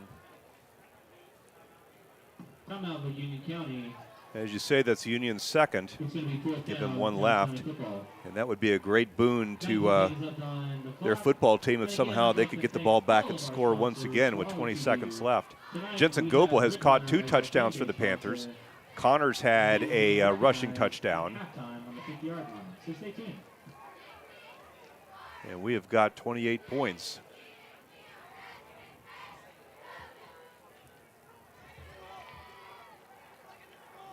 As we line up in a formation that would suggest we think that they're going to punt, or maybe we're in kind of a prevent type defense. No, they're back to punt, Towns County. I see him now. He just kind of crept out on the field. He's back at his own 17, and Griff Young is at the 40, ready to bring it back. And there's a terrible snap, and it's over the top of the punter's head, and he's going to fall on it. And the ball is rolling toward the end zone, and we may have fallen on a touchdown. Yes, we did. We fell on a snap that turned into a fumble, and will be a touchdown for Union County. How about that? 34-7. Now there is a flag back at the 5-yard line, but Union County thinks it has a touchdown, and they're running out on special teams as if they do. Just a bad snap, and the punter, Chastain, really had no chance. And then he goes to fall on it, Spencer, and he squibs it away as he's falling on it. Yeah, and we've seen a couple of bad snaps out of this Towns County special teams group. It's been a bit of tough going so far for their special teams in this game. A failed punt, another failed punt there. That one ends up in a Cooper Ashcraft touchdown, and Union County is up 34-7. 34-7, so we're going to be up 28. Kick is good to make it 35-7 Union County. And we're back with the PAT. Good, 12 seconds left, back in 60 seconds on WJRB. Union County football is brought to you by the North Georgia News, providing news and sports coverage to Union County for over 100 years. Go Panthers! Locally owned since 1980, Leon's Flooring is your full-service flooring store with the largest showroom in the area, guaranteed to save you money with over 50 years of total sales experience. The folks at Leon's Flooring are experts in ceramic tile, carpet, hardwoods, and vinyl, located at 568 Murphy Highway in Blairsville, next to the Mexican restaurant and across from Mike's Seafood. Leon's Flooring, call them today at 706-745-9433. Oh, and by the way, say hello to Diesel while you're there. Broadcasts of Union County Panther football brought to you by the Family Medical Practice of Thomas Korizny, MD, in Blairsville, serving Union County and the mountain area. Broadcasts of Union County Panther football brought to you by Nelson Tractor Company of Blairsville. Nelson Tractor Company has been providing value to our customers for over 60 years. Union County kickoff is going to sail into the end zone, and Towns County will come out to its own 20 to presumably kneel out the rest of this half. They are very disappointed in how the last 6 minutes has unfolded. At 7:10 left in the half, it was 14-7. It's now 35-7, courtesy of an onslaught of Union County defense and offense. Yeah, and UC right here is going to play prevent D. I'm sure Towns County would be content just trying to run this clock out here. Well, I think they're definitely going to do that. Now, whether we have another timeout left to stop them, I doubt we will. And they're going to kneel it out, and that will do it for the first half. It's been all Panthers, at least in the last half of the second quarter, and we go into the locker room up 35-7. We'll see what the second half brings. We'll have some more halftime entertainment for you in just a second, but let's step aside and thank our sponsors for being great benefactors of the Union County radio broadcast. Back in a second on WJRB 95.1. Broadcasts of Union County Panther football brought to you by Bitter Creek Market and Deli. providing the best quality of meats in the area.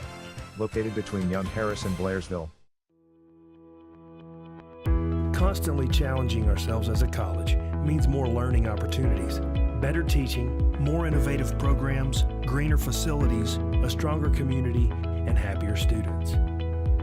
Every choice we've made reinforces our mission to help educate, inspire, and empower you. Young Harris College. This is the place where your future unfolds. Broadcasts of Union County Panther football brought to you by Union County Farm Bureau, proud sponsor of Union County football and the Georgia High School Association. Union County Panther football broadcast brought to you by Carter Insurance and Investments in Blairsville, serving the area for over 30 years. Best of luck to the Panthers. Spencer Mathis and Jeff Batten back as we begin our halftime coverage. It's 35-7, AA Union County over single A Towns County. Both teams 1-1 and obviously looking for their second wins of the season. Spencer Mathis, take us through the scoring summary so far, sir. So Connor Shucknick ran it in the first quarter, put Union County up 7-0. That was the end of the first quarter. Jensen Goebel got a 51-yard touchdown reception on a post route to make it 14-0 UC. Seth Gillis ran Towns County down the field, carried a couple of Union County defenders on his back, made it 14-7, and since then it's been all Union County. A Griffin Young touchdown reception, a Zach Taylor touchdown reception on a tip, and then moments ago you saw Cooper Ashcraft pick up a bad snap on a punt in the end zone for a touchdown, and Union County's up 35-7 at halftime. Well, I would say that was the death knell. We're not quite over yet. Anything can happen in the second half, but that Cooper Ashcraft touchdown really was dirt in the face. Yeah, and like we've said over and over again, I mean, a lot of these guys for Towns County are playing both sides of the football, and it's just going to get tougher as the game goes on. Rain coming down now. I'm sure Union County's going to be content running the ball.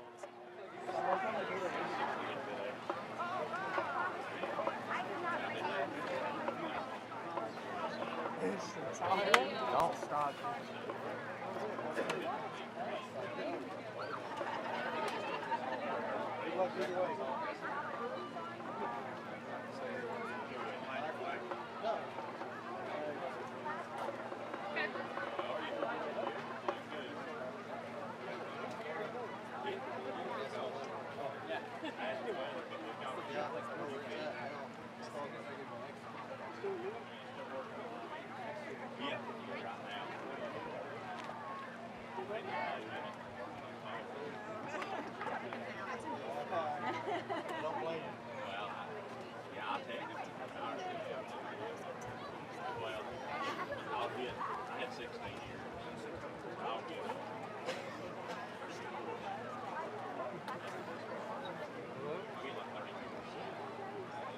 We're on the very top road, straight behind the grass.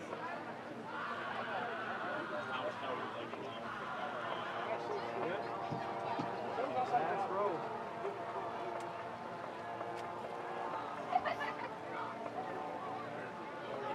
Yeah. Can Hensley use the towel? Yes. Do you need to use that?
Thank you so much, Union County. Great job.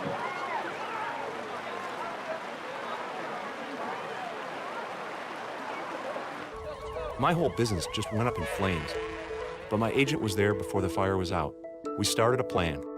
I've got 25 employees who could be out of a job if we didn't get this place running again. My independent agent and auto owners insurance, they made sure we didn't skip a beat. I mean, we didn't miss a single payroll. That's incredible. For whatever lies ahead, we're always there. Now you can find more insurance in Blairsville on Highway 515 across the street from the Home Depot. Call 706-745-2139 for a fast and accurate quote. So your son or daughter is looking to play sports at the next level, but driving to Atlanta every day for instruction is out of the question. Finally, individual and group training has come to Blairsville. Introducing the HIT Academy inside the gym in Blairsville. You've got to see this place. Sports-specific training for the middle or high schooler or advanced lifting for all ages. It's the HIT Academy inside the gym in Blairsville on the Blue Ridge Highway. Afternoon classes are forming now. Facebook the Gym Blairsville to get started. Yeah.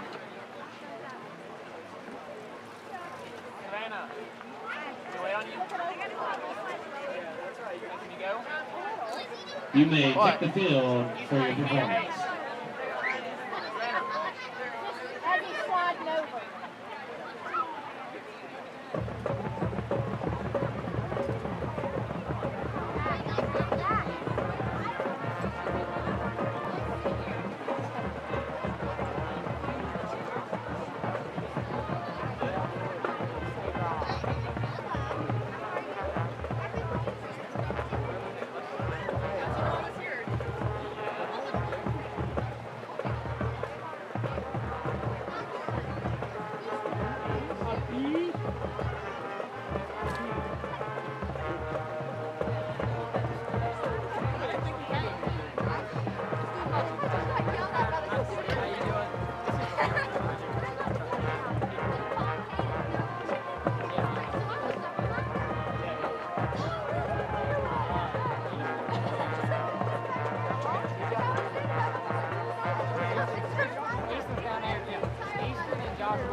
Broadcasts of Union County Panther football brought to you by Union County Farm Bureau, proud sponsor of Union County football and the Georgia High School Association.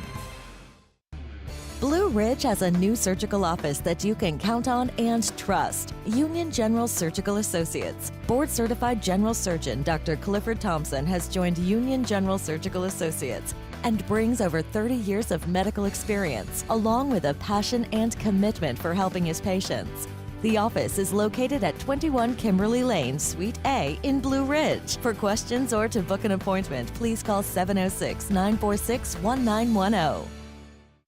Union County Panther football broadcast brought to you by Carter Insurance and Investments in Blairsville. Serving the area for over 30 years. Best of luck to the Panthers. Union County football is brought to you by Joyce S. Kim, DMD. Providing family and cosmetic dentistry to the Blairsville area. Best of luck, Purple Swarm. Welcome back to the top of Georgia. It's Hiawassee and Towns County High School, where the Panthers enjoy a 35-7 halftime lead. It started raining again. We've had 5 or 6 stops and starts so far. Just when you think you're done with it, here it comes again and even harder. So we've got a pretty good downfall right now, downpour, I should say. And the Panthers not minding that one bit as they're up 28 points. Got some scores here before we get into Spencer Mathis's halftime entertainment. Hayesville up on North Georgia Falcons, 41-14. Fannin County leads Pickens County, 35-0. Andrews leading North Buncombe, 32-0. Thanks to Chris Mathis for those scores and to Garland Johnson for the scores that he's been able to send us as well. We've got about 8 minutes left on the halftime clock. I don't believe that the Union County band is going to perform in this one, or they would have been out there by now doing it. The Towns County kids were out there and did a great job playing some of the, the PA guy called it the John Elton catalog, but we know him as Elton John. And they did a great job no matter which of the two performers you prefer. So we got a chance to talk to a couple of kids and a couple of deserving kids earlier this week, and Connor Shucknuck is one of them. And Elijah Haynes is the other. And before we get to that interview, Spencer, talk about their efforts so far tonight. Yeah, so Connor Shucknick in this game has been the lead back for Union County. Him and Braylon Rader split carries. I would say Connor is the lead, though. And then you've got Elijah Helton on the defensive side of the ball, a really good linebacker, making a ton of tackles. Him and Gage Barnes together are a fearsome duo. And those two kids are going to be very good for this program going forward over the last 7.5 games of the season. All right, well, let's sit back for a second and catch up with those two young men as they share their original thoughts on the beginning of the season and how they view tonight's ballgame.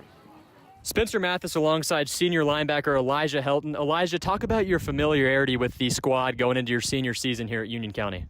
Well, me and Gage, we're both seniors. You know, we've been playing for 3 years, both of us. Both feel pretty confident. We're in there. We make tackles. We get the ball. And Cooper and Lester, they're both reliable, reliable juniors. They do their job. They make tackles. They make plays. So I'm very comfortable right now. Elijah, you had 13 tackles, 3 tackles for loss in their first game playing this season. Talk about what aspect of your game you think you're most comfortable in, whether it be the pass or the run, whichever. Definitely playing the run, 100%. I mean, I'm very good at fitting gaps. I'm good at reading the play, and I need to work on my pass drop more, actually, but we've only been playing, wing T teams, so we'll see when we come up against a good Q that can really throw the ball on us. We'll find out. So the Helton brothers have played a pretty prominent role over the last couple of years for Union County. Talk about what it's like to play alongside your brother, Noah Helton. It's awesome. I mean, Noah's one of the best tackles I've ever seen. He gets after it, and we make plays, and it's just fun, It's a fun time. What have you guys worked on the most going into Towns County for this Friday night game tonight? Playing the fold. They like to do a lot of stuff off the wham back. So playing the fold, playing the stretch, especially corners and DBs, not giving too much cushion up, not letting them get them easy hitches. Everything. We've been playing hard, pursuit, getting to the ball because, big loss. Have to come out strong. We've been really working on everything, All right, thank you very much. That was Union County linebacker Elijah Helton. Spencer Mathis alongside running back Connor Shucknick. Connor, you had 2 receptions for 105 yards against Lumpkin County last Friday night. Talk us through your 76-yard reception that took you guys into the red zone. I ran a wheel route, and 2 defenders were on me, and I stuck my hand out, and somehow Caden put the ball there, and I was able to get to the 5-yard line before I got pushed out of bounds. What aspect of the game are you looking to improve the most going through the last 8 games of the season or so? Definitely my ball carrying skills, not fumbling and protecting the football. Talk about your offensive line and how much credit you're giving them through the first 2 games of the season and heading into the Towns County game tonight. Oh, they're awesome. They create holes, and I can just run right through them and get a few yards every play. And what is it like to have a guy like Braylon Rader in the backfield with you to take a little bit of load off you? You're having a really good season so far, but what is it like to play alongside another pretty good running back? I definitely don't have any worries when I come out. I feel pretty confident that we can still do the things that we normally do when I'm in. All right, thank you very much. That was Union County running back Connor Shucknick.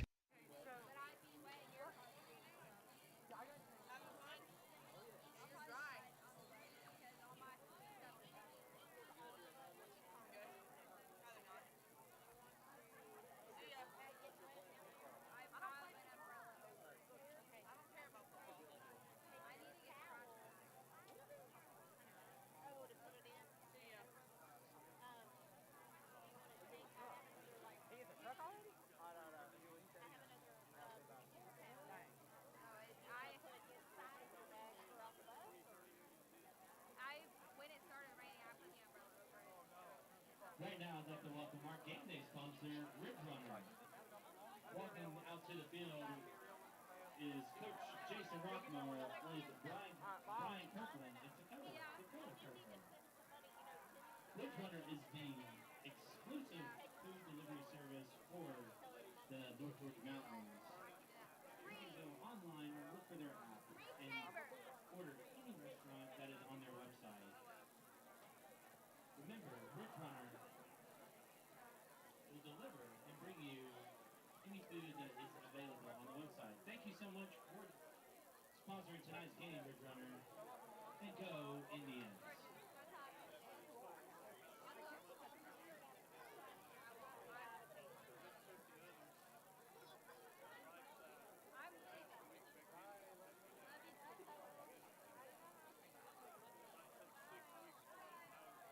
Don't forget to give it to Jenny.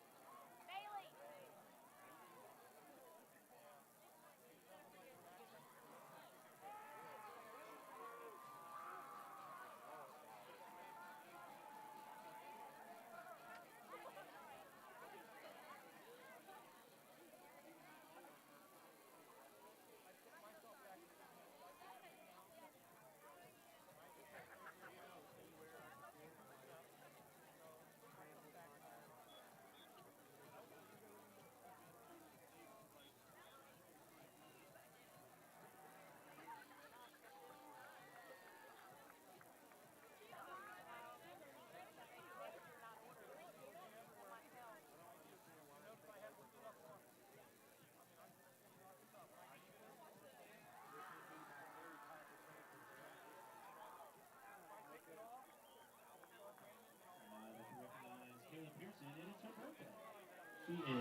And we're back, Panther fans and Indian fans too, with 1:40 left on the halftime clock as both teams now coming back out to exercise and get ready for the second half of play. It's 35-7 rather, Union leading Towns County. It's been a couple of years since the two teams have faced each other, and it was 2019 that Union was a pretty easy winner, 60-7. The year before that, they won 45-7. Both of those ball games in Blairsville. Spencer and I were commenting that it's been a little while since we've been out here to Hiawassee, and it's a lovely place. We've got a nice vantage point. They've got great turf and a great setup, and the fans love it here. And they've also got a guy that makes incredible meats and hot dogs and sausage out the back. Don't know, what the calorie sort of intake would be. And probably not for somebody on a diet, but for those of the rest of us, we certainly enjoyed that at halftime. And thanks to Jim Melton, the athletic director, who's always been very gracious and hospitable to us as we come in and set up at Towns County High Schools. And, of course, Elvis himself, the greatest Elvis impersonator in North Georgia, Roy Perrin, the principal here at the school. And I understand that this is his last year at Towns County, and we wish him the best. Let's get the fans' scoring summary one more time, Spencer, as we get ready for the third quarter of play. So Connor Shucknick started off the scoring in this game for Union County, about a 4-yard touchdown run to put them up 7-0. After one, it was still neck and neck, 7-0 Union County led. Then Union County early on in the second quarter threw a 51-yard touchdown to Jensen Goebel, another great pass over the middle by Caden Tanner. And then after that, Seth Gillis for Towns County brought Towns County back into this game, made it 14-7, thought it'd be much closer. And then ever since then, it's been all Union County. A touchdown by Griffin Young, Zach Taylor on a tip in the back of the end zone, and then Cooper Ashcraft getting a freebie on an oversnap pump play. So I would imagine that Michael Perry and the offensive coaching staff are going to opt for a lot of ground control, clock management type offense. I could be dead wrong, and they go back to the same screen pass, bubble screen, wheel route type passing that they have done so well with over the last few years. But at some point, they're going to want to start working this clock. Yeah, and I think to start off this half, they're going to stick with what they've been doing because Towns County really hasn't made that many mistakes besides on special teams and a couple of fourth down plays. But other than that, I mean, Towns County's played a pretty good game. Union County's just been the beneficiary of a lot of bad plays for Towns. 35-7, as we said, we're going to be at Armucci, which is a Rome, Georgia area school next week. Looking at some other scores of interest, we've got the Braves over the Marlins 4-1 in the sixth inning. That game is here in Atlanta. The Braves have won 2 out of 3 over the Rockies in the middle of the week. And now we've got the Marlins in town for the weekend, and the Braves, as I said, up 4-1. Bulldogs tomorrow, right here on down the dial on our sister station, WJUL 97.7. It's the Oregon Ducks, who are number 11, taking on the Georgia Bulldogs tomorrow. Dogs are ranked number 3. You follow the college football? Can you give me a handicap on that? I mean, I think Georgia's favored in this game by 21 or so points, but I'm thinking it's going to be a pretty good game. I mean, 11 versus the best team in college football based on last year, and I think that one's usually a matchup you don't see in week 1. You usually don't see a really good ranked matchup until about weeks 3 or 4, maybe just one in between. But you've got Georgia versus Oregon, and then you've got another big game that night. Getting pretty close to starting up the third quarter. Team's back on the field. There's a minute left on the clock. I guess they will let that evaporate to 0 before they start up the third quarter. You know, the rule in high school football is that if you're up by 30 at the third quarter, that means there's a running clock, but we're not at that point. 28 is the margin, 35-7 Union County. And then if Union were to score again and make the margin greater than 30, we might get into a running clock situation to start the fourth quarter. I think the two coaches have to agree on that. Jason Rockmore, the head coach at Towns County, nothing to be ashamed of, nor do his kids, who have tried very hard. They're just short of numbers. But let me tell you something, Spencer. This program was on a death watch in 2019. I can't recall, and this is one of those things where I probably should have researched it before I opened my mouth, but I want to say that for one season they didn't play Regent schedule. I think they were playing, home schools and GHSA schools, independent schools that were not GHSA. And then Jason Rockmore came back. This is a program that has had, in our time here, which is 10 years, I think they've had 5 head coaches. And Jason Rockmore has certainly been the one to lead them back to where they can suit 25, 30 kids out there, which is about the same as Hayesville. Yeah, and if I remember correctly, their previous head coach retired from the team because they only had about 16 players. He basically bailed. He said, I don't want to be a part of this. I'm not going to go down on the Titanic. And there was talk about shutting down the football program, and I'm glad that they didn't. And so are the kids out there who are working hard right now. As we start up the third quarter and kicking off to Towns County, and the returner up over the 26-yard line and now slung down at about the 27, 28-yard line. And that's where Connor Chastain and the Indians will start off the third quarter. This crowd has thinned out a little bit, understandably so, because it was raining like crazy for half of the first half, and some of these guys are ready to get into drier clothes. It does not look like it is raining anymore. As I'm looking out, there is a little bit of drizzle. A little bit of drizzle there. Yeah, and I think Towns County is going to come out here in the second half and play much of the same game. I mean, they looked pretty good. They moved the ball well. Just a couple of miscues is basically it. So Chastain again is back with Seth Gillis. Going to fake it to Gillis, going to throw the ball wide, and it's going to be dropped right in and out of the hands of the intended receiver. That's number 5, Julian Mosley. Coverage that time on the far side by number 18, who of course is Seth Rattan. So incompletion rather, makes it 2nd and 10. Yeah, and they started off this drive the exact same as how they started off the first half. So I think the offense is going to stay the same. I mean, Seth Gillis is having another great performance, another great game for this team. And their quarterback, Connor Chastain's been pretty good as well. Just seconds into the third quarter. Panthers 35, Towns County Indians 7. Now here's Gillis up the middle, running hard over the 30, 31-yard line. They'll give him 2 or 3. Look at Elijah Haynes, man. He just squashes all daylight. He's a big old boy. And he just stands there, and the referee's just having to walk around him. He's a huge kid. Yeah, he's a great nose tackle for Union County. And right there, like you said, Seth Gillis running hard, but really not very much room for him to run. He ended up picking up 4 yards somehow. Just a nice run there by Seth Gillis right up the gut.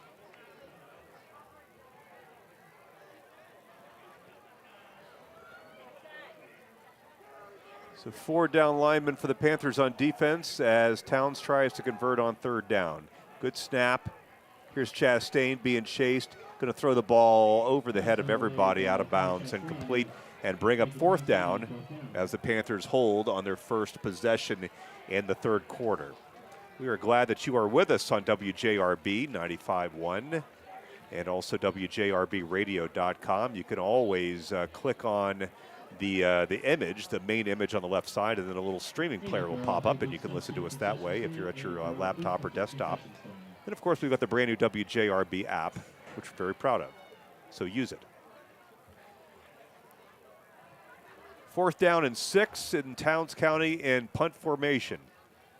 It looks like that's Griff Young back at the 33-yard line and nearly blocked and straight up in the air for not a lot of yardage but a lot of hang time, and gets the Towns County roll on the punt. Ball down at the 46-yard line. No, 44 rather. As quarterback Caden Tanner comes out to lead the first offensive drive of the third quarter. He leads at 35-7. He's played well. Yeah, and that drive may have stalled for Towns County, but a good decision by Connor Chastain on that 3rd and 6, just throwing it away. Nothing was open. Don't force anything.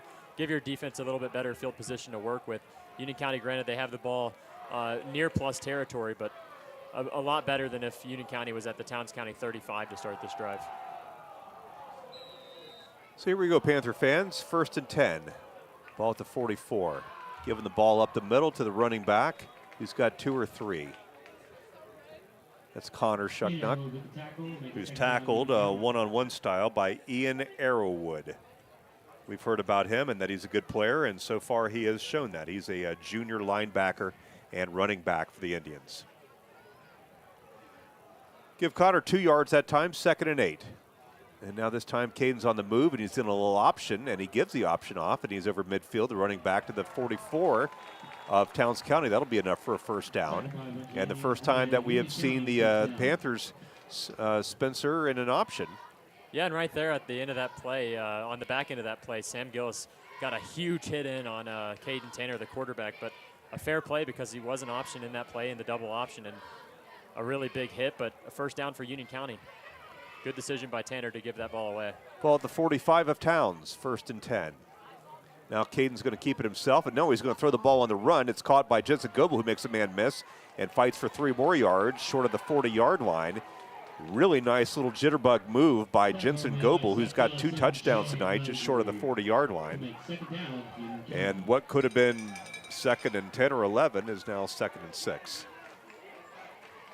Yeah, really cool that they have an option there for Tanner to pitch it over to Goebel on that play, and got him about 4 yards.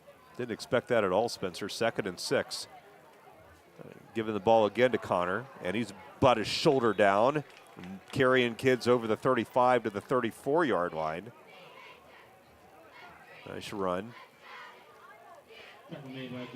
Got some blocking that time from Tyler Grasty, who is the tight end for the team. He's got a couple of balls. With Union County, they don't even have to worry about their running backs getting tired because Braden Rader and the other running back, Connor Shucknick, are just splitting carries at all times, and none of them can really get tired after a 10-yard gain. They get taken out and replaced immediately by a back that's capable as well. Raiders in there now as we throw the ball near side, and it's going to be incomplete. The ball was to Ethan McBride, who's got a reception tonight. It's 2nd down and 10.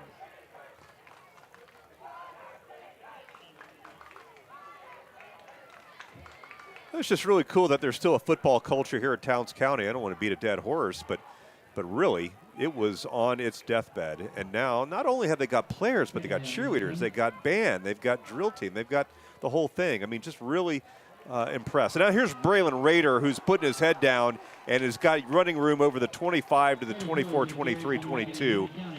It's one of Braylon's better runs of the 2022 season.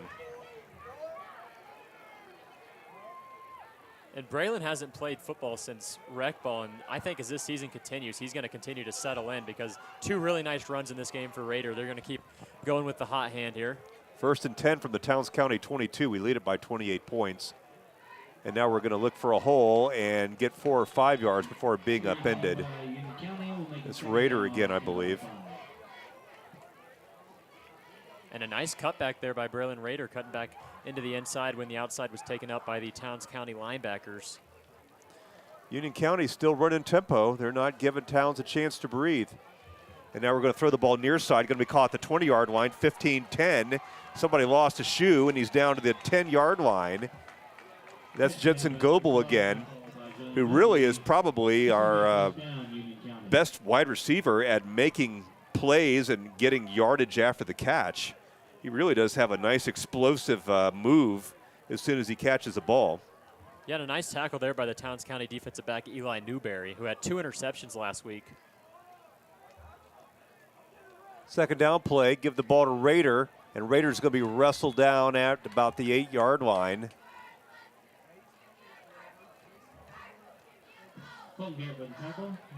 Good tackle that time by number 21, Colton Garrett, who's a defensive back, and really put Braylon right on his back. So second down and about 6. The Panthers trying to make this a 5-touchdown advantage. And now there's a fumble on the play. And did they whistle that dead? And Towns County's got the ball. Just as he was going down, our running back coughed it up. And there was a Towns County boy who fell on it. And I think he could have been a 95-year-old man with bad knees and fallen on that one. He was the only guy there, and he fell right on the ball.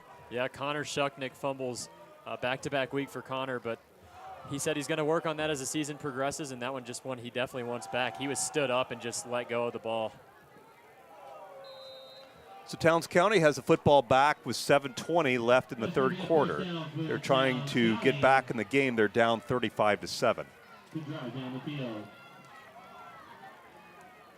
Most of the Union fans are still here. A lot of the Towns folks have taken off, comparatively anyway.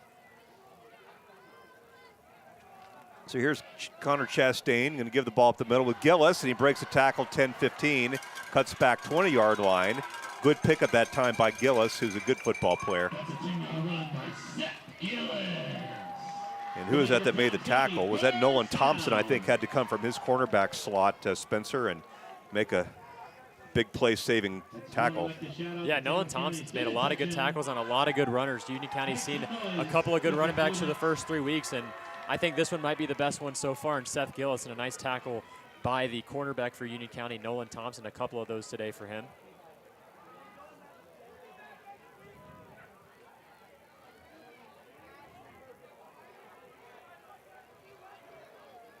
Towns County now, 1st and 10, going to throw the ball far side, caught at the 20-yard line, screen pass 25-30, 35-40-yard line, and tackled over the 45-yard line.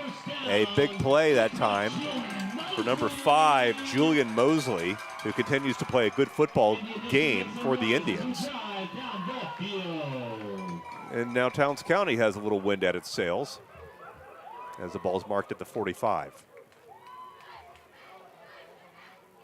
Yeah, and they're not a team that can keep up tempo with all these players playing both sides, so it's going to be tough for them to keep the wind in their sails here. They're at the 45-yard line. They've been moving the ball till they got to about midfield so far in this game. Gillis back with Chastain. Man in motion, going to throw the ball quickly to Gillis coming out of the backfield. It makes a guy miss. Now up to the 44-45, and tackled by Nolan Thompson. And also number 26, Connor Shucknick. Nice catch there by Gillis. He had to stiff arm his own receiver, Grant Ingram, to get him to block a little bit there, and he picks up a yard. We're at 5:45 left in the third quarter, 35-7, Union over Towns. And I figure if you went to the Murphy Sportsbook at the Caesars, this probably would have been a 4-touchdown line for Union County. I mean, heck, last 2 times we played, we beat them by 38 and 53, so this is not out of the ordinary. So 2nd and 9 with Chastain and a man in motion, and they're going to check off and throw the ball over the middle, and it's going to be incomplete. Tried to find Grant Ingram that time on a slant, but we played good defense and knocked it away. Yeah, and Gillis finally getting a break. They put Justin Miles Hill at running back on that play. And he's coming back out. You know, you got to give these kids a break. He's probably not hurt. He just needs the oxygen. I can't even imagine how hard these kids are working out there. Yeah, and he's been all over the field in offense and defense. I mean, Gillis, an incredible player with a lot of stamina. So 3rd and 9 on the incompletion. Towns trying to keep this thing going. Seth Gillis is going to be tackled quickly, and there's a fumble on the play, and we've got it. We've got it. It's Big Elijah comes away with a fumble at the 45-yard line. Seth Gillis had it knocked right out of his hands, and just as Towns got a easy little gift on the last possession, so did we this time with Elijah, who just fell right on the ball, and that ball wasn't going anywhere. They'll have to check it for air pressure after he fell on it. And Elijah Haynes falling on the football, and I think Elijah Helton's one of the guys that helped punch that ball out.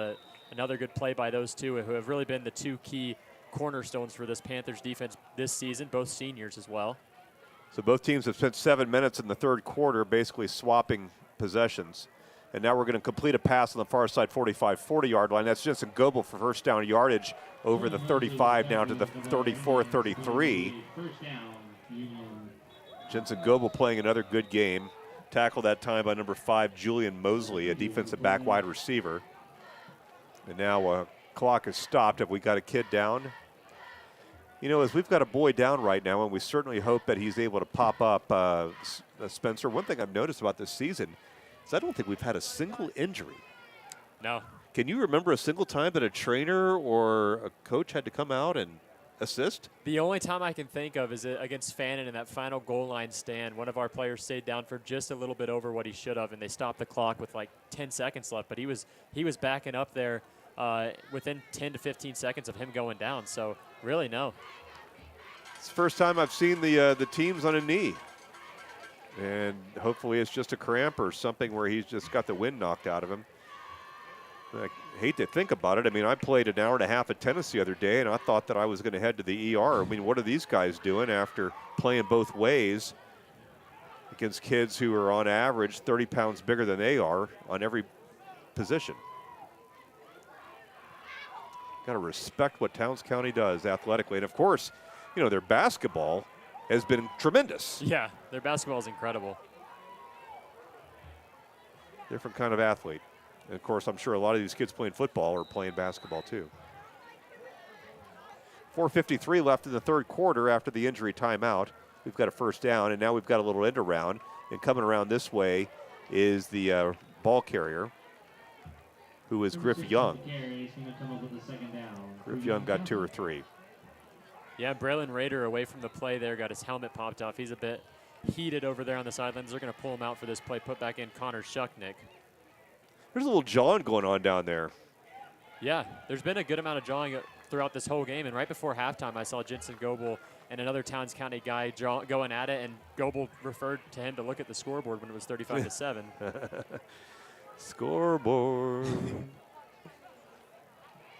Coming up on 4 minutes left in the third quarter. Panthers trying to get this above 30 points.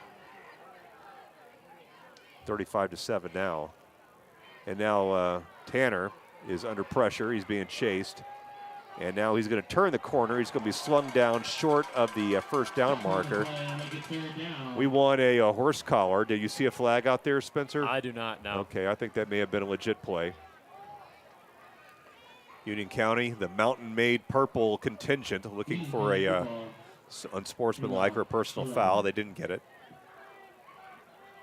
And the pocket was looking good there for Caden Tanner, but I think the coverage was a little bit better by the Towns County defensive backs, and Eli Newberry was playing some good coverage over there on the outside for Towns County.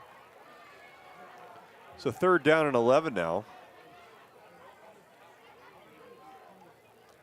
And in motion is Connor.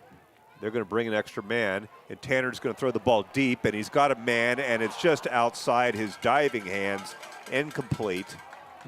We tried Jensen again, and Jensen did get behind his man, Spencer, but just a little too much on that football from Caden. Yeah, and they had Goebel there, and I mean he gives maximum effort on every single play. This guy's a very well-rounded receiver. After last season, he missed most of the season due to injury. This year, he's looking really good. Has had a couple of touchdowns called back, a couple of overthrows missed by Tanner, but I mean he's becoming a very good receiver for Union County, even though that ball fell incomplete. We got a action whistle dead here. And a timeout is going to be called by Union.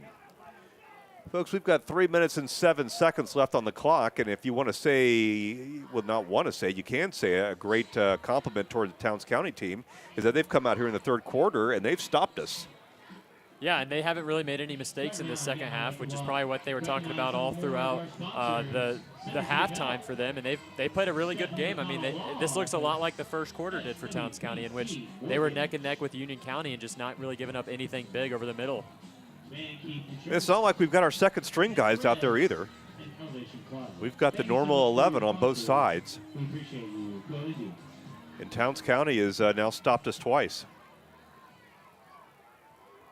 It'll be interesting to get Michael Perry's thoughts. Obviously, we're on our way to a victory, and he'll be first and foremost thankful for that.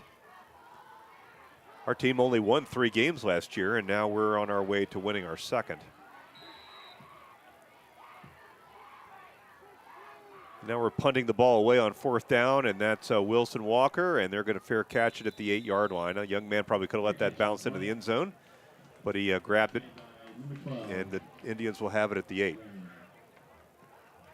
Yeah, that one probably would have bounced in because Wilson Walker probably doesn't know how to put backspin on the ball yet. I'm sure he'll get there. Well, he may be well thought to take some punting lessons or to get into a punting type camp because he's certainly got the leg. Yeah, he really does. Him and Kyler Robbins last year, both those guys have. Union County's had some pretty good special teams over the last couple of years. They've had some tremendous place kickers, those Smith boys. All right, so here's Connor Chastain and the Indians again, 1st and 10. Throwing the ball wide, and this ball is going to be caught at the 7 up to the 8. A couple yards there for Julian Mosley, who's caught nearly about 10 balls.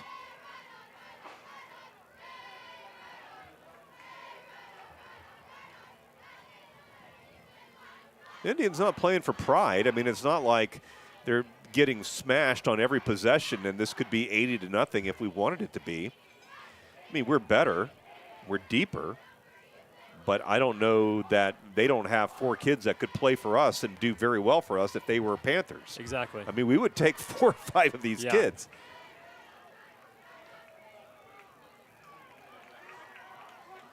All right, now on 2nd down, and there's a fumble on the play. And who got it? I believe Union County has come away with a fumble recovery. We sure have. Right there in the red zone. And that's number 18, Seth Rutan, who comes away with a big turnover. And now the Panthers have a chance to stick it in there here in the last couple of minutes of the 3rd quarter. And again, it's just a wet football. I don't think they're hitting or we're hitting any harder. It's just hard to hang on to that thing. Yeah, 2 fumbles in the second half now for Towns County. And Union County's got it 1st and goal at the 8-yard line to start this drive, up 35-7.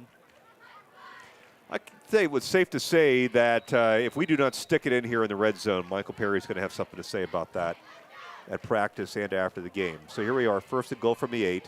Give the ball to Rader. He's got a hole. He's at the 5, and he's going into the end zone for a touchdown. Braylon Rader has scored for the Panthers with 2 minutes and 2 seconds left, and that's going to make it 41-7, and that's just about going to do it here from Hiawassee. Braylon doesn't exactly run like Tony Dorsett or Walter Payton. I mean, he's got short little duck penguin steps, and he just kind of tries to make sure he's not falling over, but he's a load. And he hit the hole that time, and he hit the right hole. Yeah, his first touchdown of the season. Once he really finds his groove this year, he's a runner that reminds me of 2012 Peyton Hillis on the Browns, or maybe if you want to go as far as Mike Allstott if he hits his full potential, because he's a big dude. Always a Buccaneer reference with the Mathis family.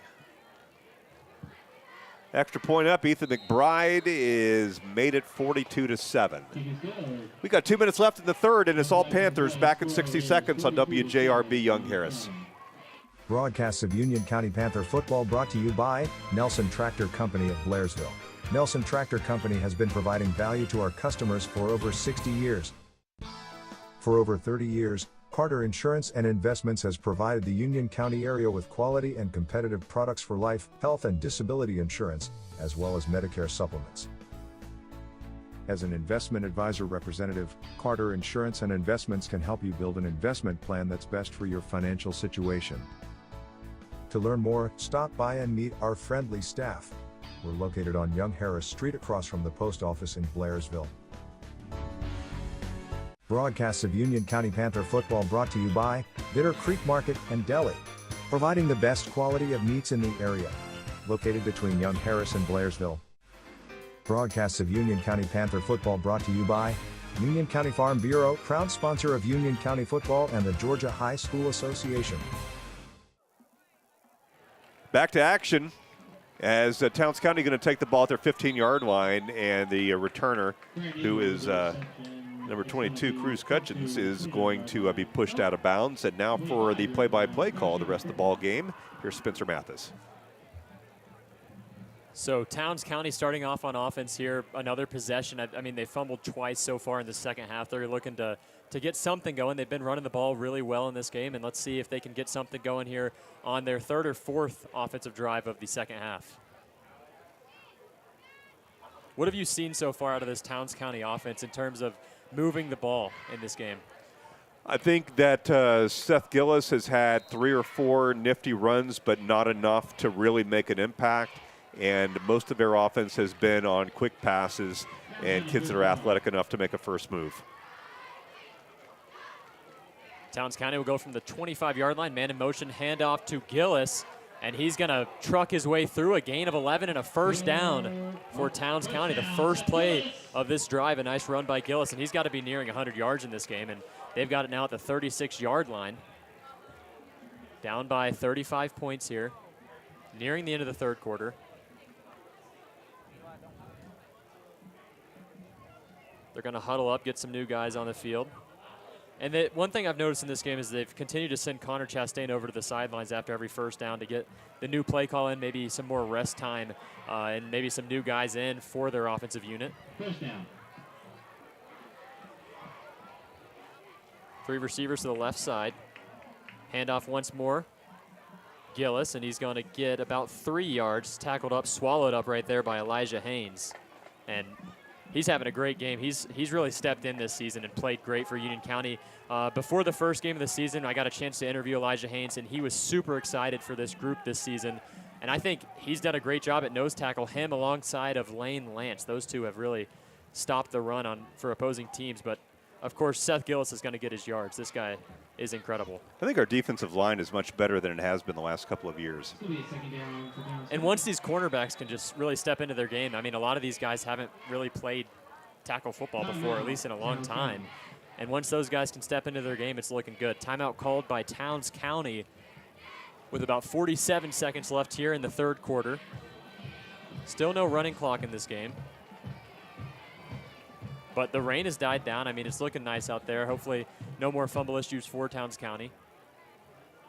But I think that's really played a huge role in the second half because they've played a great second half with Union County here.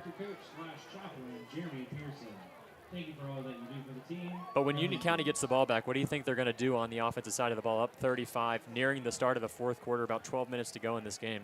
You know, I would think that the conventional wisdom would say that we're going to run the ball straight ahead and try to milk 4 or 5 minutes off every possession.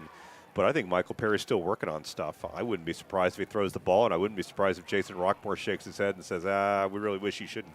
You shouldn't be doing that. But we'll see. Towns County coming up back to the line. 2nd and 8 from the 38-yard line. Once again, of course, in the backfield, Gillis. 2 receivers to the left, not stacked this time. It looks like they've got a tight end along the right side offset. Deep pass down the field, and that one, I mean, the receiver right there for Towns County beat the coverage. That's number 12 for Towns County, and Grant Ingram just rushed right there was Connor Chastain with 2 guys in his face. Really nothing he could do there. Tough to make an accurate pass, and a good play against cover 2 of Union County. So 3rd and 8 coming up for Towns. Interested to see what they're doing. Maybe work off the screen game a little bit more like they've done so far in this game.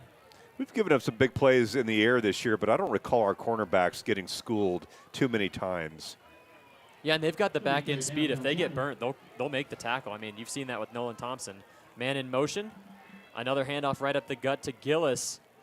And Gage Barnes in on the tackle there. That's going to bring up 4th down and about 2 for Towns County around the 43-yard line. And I think Rockmore's going to stay with the offense here. Yeah, there'd be no point in punting at this point. He's going to wave over the offensive unit to the sidelines. They may just wait for this third quarter to wind down, take us to the fourth quarter, and They'll start off the fourth quarter, 4th and 2, most likely going to go for it. But so far, a pretty good second half being played by Towns County. Union County also looking pretty good. I mean, their touchdown drive in the second half so far was only an 8-yarder, and Union County's been the beneficiary of that. But that'll do it for the third quarter of play. Union County up over Towns County 42-7. Here on For years, your source for sales, parts, accessories, and service for golf carts has been North Georgia Golf Carts. Now they're at a new, more convenient location. Owner Rick Goddard and staff are there to assist you with all your golf cart needs. They sell and service all types of golf carts, from Easy Go to Club Car to Yamaha. And they provide pickup and delivery for any service work. That's North Georgia Golf Carts, now located east of Young Harris near the intersection of U.S. Highway 76 and State Highway 17 North. Get your prescriptions filled in minutes at Brasstown Pharmacy Drug and Gun in Blairsville. Flu shots, the PCR COVID test, regular COVID test, or antibody test today. Brasstown Pharmacy is your go-to pharmacy for curbside pickup, personalized compounded medications, and more. And we're loaded with a full line of firearms, ammo, and gifts. Brasstown Pharmacy Drug and Gun is the best bang for your buck behind McDonald's in Blairsville. Call or text 706-745-2303.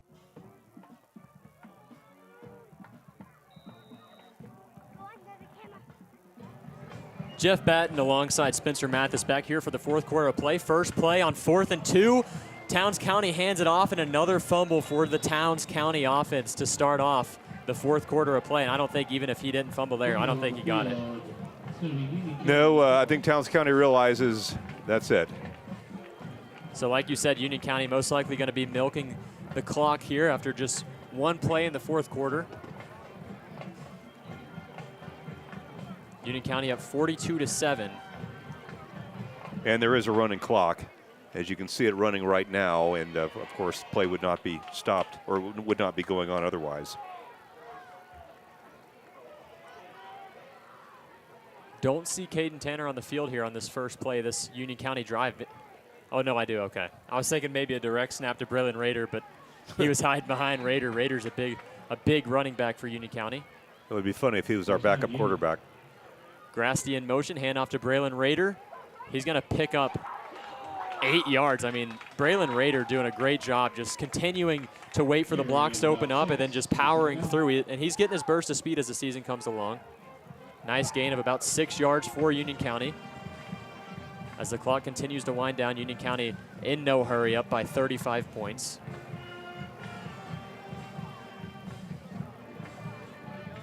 And I was thinking maybe on this drive you may see a play action pass. Maybe you want to see Caden Tanner's deep ball once more, but it's looking like Union County's content with this lead and looking to run the ball as much as possible. And it's going to look good in the stat sheet come tomorrow night or tomorrow morning. Second down handoff to Braylon Rader to the left side, and he's going to get down to the Towns County 18-yard line, and he's still going. Braylon Rader, a nice gain there down to the Towns County, 24-yard line. And he's done a great job moving the pile, and Union County's offensive line has really stepped up to the plate in this game a lot more than we've seen in the previous weeks. This is the benefit of having two big running backs who can be switched in and out. I mean, Rader is not gassed because he's really only been used less than half the time. And the thing with Union County with their running backs, I mean, Braylon Rader doesn't play both sides of the ball most of the time. He plays linebacker occasionally, but it's not like with Towns County where they've got Seth Gillis running back and forth the entire game. Shotgun single back set once more. Tanner takes the ball, hands it off to Braylon Rader. He's going to go to the outside. A stiff arm, breaks a tackle, and he's down to about the 20-yard line. Another nice, tough run for Braylon Rader. And maybe one more of those, we'll see Connor Shucknick come back in the game. He just threw Seth Gillis around that time with his offhand. He is a big, strong kid. No, I think I could beat him in a race, but I couldn't do anything else better than him. And he's what you would describe as a stout guy. I mean, he's probably 5'8", but he's a tank, and he's not like he's a fat kid. No, or he's not. He's just a Rubik's stout. Cube. He's just a Rubik's Cube. Take it down, Union County. From the 20-yard line, Union County works. Play action pass on a little screen, and clobbered The Union County receiver, I believe that was Jensen Goebel. That play was read by a book. Eli Newberry, the guy that had 2 interceptions last week for Towns County, completely read that and took out Jensen Goebel, incomplete pass. Union County is going to have to be careful about these very long downfield, not downfield, but to down the line of scrimmage type throws. I mean, that's about 3 times tonight where we've had a boy throw the ball 30, 35 yards to pick up 5. And that's just got Deanne Sanders taking it back to the end zone all over it. Yeah, like you say, it's really just not worth it to even go for that because it's only going to pick up 2 yards either way. 3rd and 5. Tanner takes a snap, hand off to Rader once more. He's fallen forward, about a gain of 4, so this will bring up 4th down and 1. May get a chance to see this Union County Panthers special team unit. We really haven't seen them attempt a long field goal this season. I don't know what the etiquette is in mercy rule time. I don't know if kicking a field goal is sort of cool or uncool. You know, it could go either way. But you're not supposed to throw the ball downfield, I think, when you're in a running clock type situation. Not to say that some coaches haven't. I just think that's probably the understood that you don't. So 4th and 1, they're going to bring Tyler Grasty along inside here for this offensive line. Towns County defender tries to jump the snap, but he's not going to get there in time. And Braylon Rader once more just running with his head down, shoulder pads just coming straight at you. I mean, he's not even trying to make a move like you said. He's just going to run directly at the linebackers or defensive linemen. He's not scared to be hit, and he's going to pick up 5 yards once more. 1st down, Union County. And Union County's offense is finally looking good running the football because coming into this game, they were averaging only 2 yards a carry. Yeah, they got fat tonight. So 1st and goal from the 9-yard line for Union County. Tanner takes a snap, another handoff to Rader. He waits, goes left, and he's down to the 2-yard line. I know that this is not what happened exactly, but it looked like one of the Towns County kids kind of ran away from him that time. Might have been a 9th grader in there. He's like, I'm not ready for this yet. Yeah, and I would probably do the exact same thing if I was faced against Braylon Rader. I mean, I'm not saying that's what happened. It just kind of looked that way from where I was viewing it. So 2nd and goal from about the 3-yard line. Jensen Goebel going over to the right side at receiver. Probably see the exact same play once more. Handoff to Braylon Rader, and he's going to truck a kid into the end zone. Touchdown, Union County. Braylon Rader with his 2nd touchdown run of the season and 2nd touchdown run of the game. I mean, he has been the hot hand for Union County in this game after Connor Shucknick's fumble. It's really, we've only seen Braylon Rader. And Union County goes up 49-7 if they hit this extra point. Ethan McBride has really seen improvement this season. I think he's been a great extra point kicker besides the one that was, I don't know if it was blocked or shanked last week, couldn't really tell, but other than that one extra point kick, he's looked good. They're going to need him. We're going to be playing teams where field goals are in order, and we're going to need to be able to convert them. McBride's kick is up, and it is good. 49-7, Union County leads over Towns County. Running clock continues here in the 4th quarter of play on 95.3 WJRB. Stay tuned in, folks. For years, Bitter Creek Market has been the best little market in the mountains. Now they're even bigger and better with additional room for specialty foods, vegetables, and frozen foods. But don't worry, Bitter Creek Market still has the best selection of quality meats in the area. Their professional butchers prepare the best cuts of meats daily right on site, and Bitter Creek Market grinds their own sausage using only quality cuts of meat. For the gourmet cook, Bitter Creek Market has a wide selection of high-quality food items. And don't forget Bitter Creek Market's deli. Stop by for freshly made sub sandwiches and pork barbecue smoked right on site. They even have homemade potato salad. And they have picnic tables by the creek for your dining convenience. Bitter Creek Market is open Monday through Saturday. Come by and see the friendly staff today. Bitter Creek Market, the best little market in the mountains.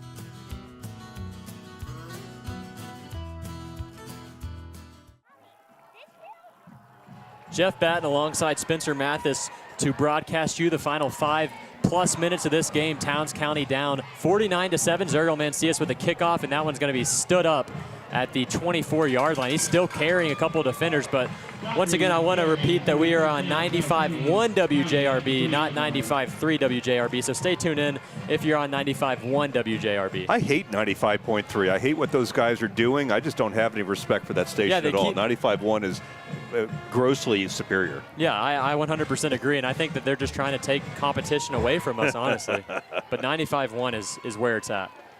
Those guys are hacks. So Towns County will start 1st and 10 from the 24-yard line. Clock at about 5 minutes left. Union County up 49-7 after 2 Braylon Raider touchdown runs in the 3rd and 4th quarter so far for Union. And they're going to have a change at running back. Gillis finally getting a break to start a drive for the first time. This is going to be Justin Miles Hill at running back.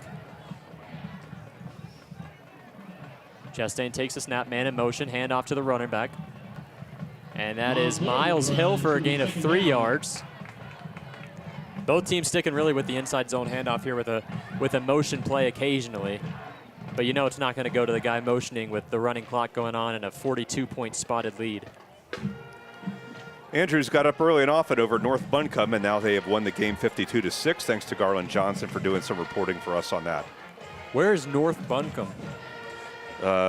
Somewhere above in latitude South Buncombe. Okay. Towns County once again in no hurry here. 2nd down and about 8. About 4 minutes left in this one. Got a lot of guys on the line of scrimmage right now. They've got about 7. Man in motion, a bad snap, still gets the handoff.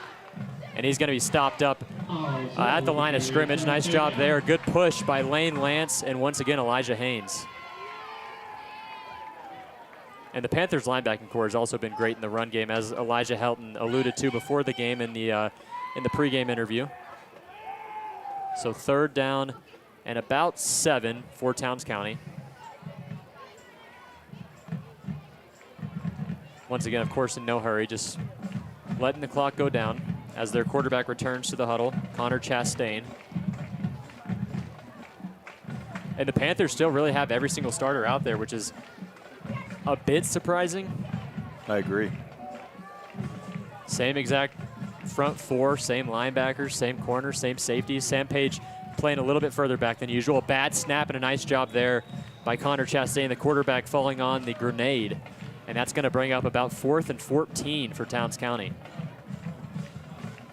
We'll say 4th and 15. Panthers will probably get the ball back with about 2 minutes left. And I'm kind of hoping they'll kneel it out. But I bet you they won't.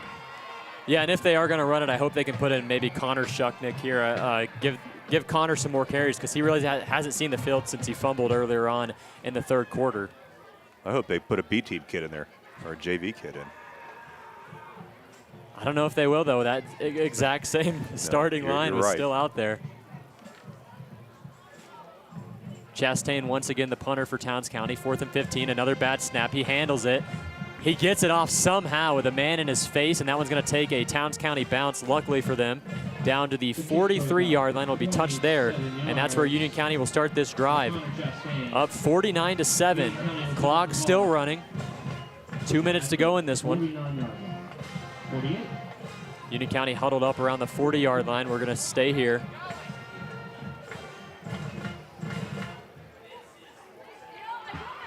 So they're going to walk up to the Towns County 42-yard line, and personnel looking much the same.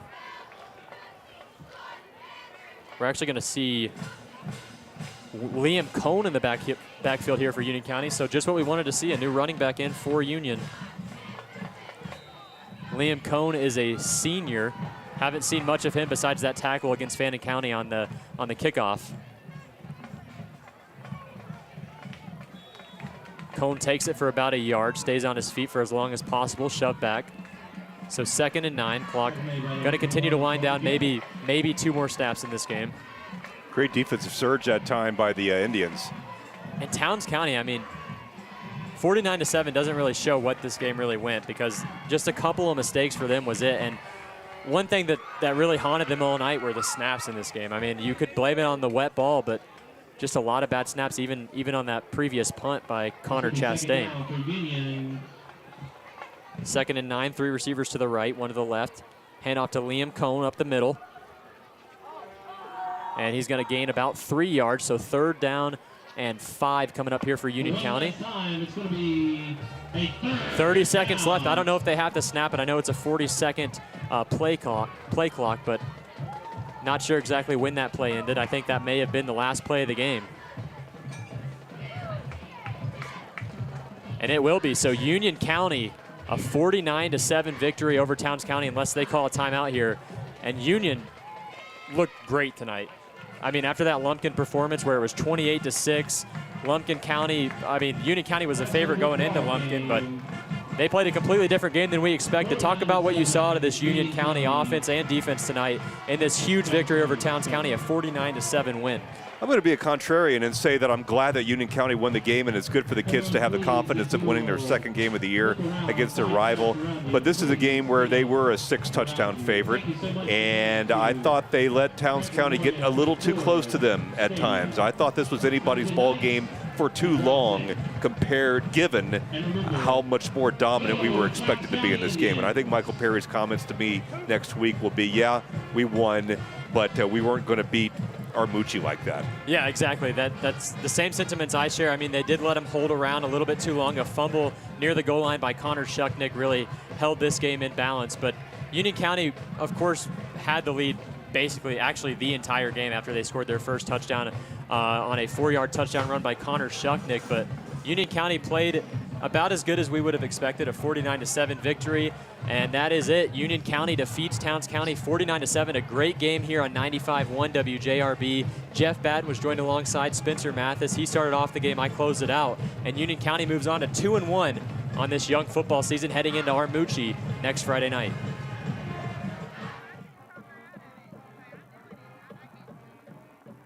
For years, your source for sales, parts, accessories, and service for golf carts has been North Georgia Golf Carts. Now they're at a new, more convenient location. Owner Rick Goddard and staff are there to assist you with all your golf cart needs. They sell and service all types of golf carts, from E-Z-Go to Club Car to Yamaha. And they provide pickup and delivery for any service work. That's North Georgia Golf Carts, now located east of Young Harris near the intersection of U.S. Highway 76 and State Highway 17 North.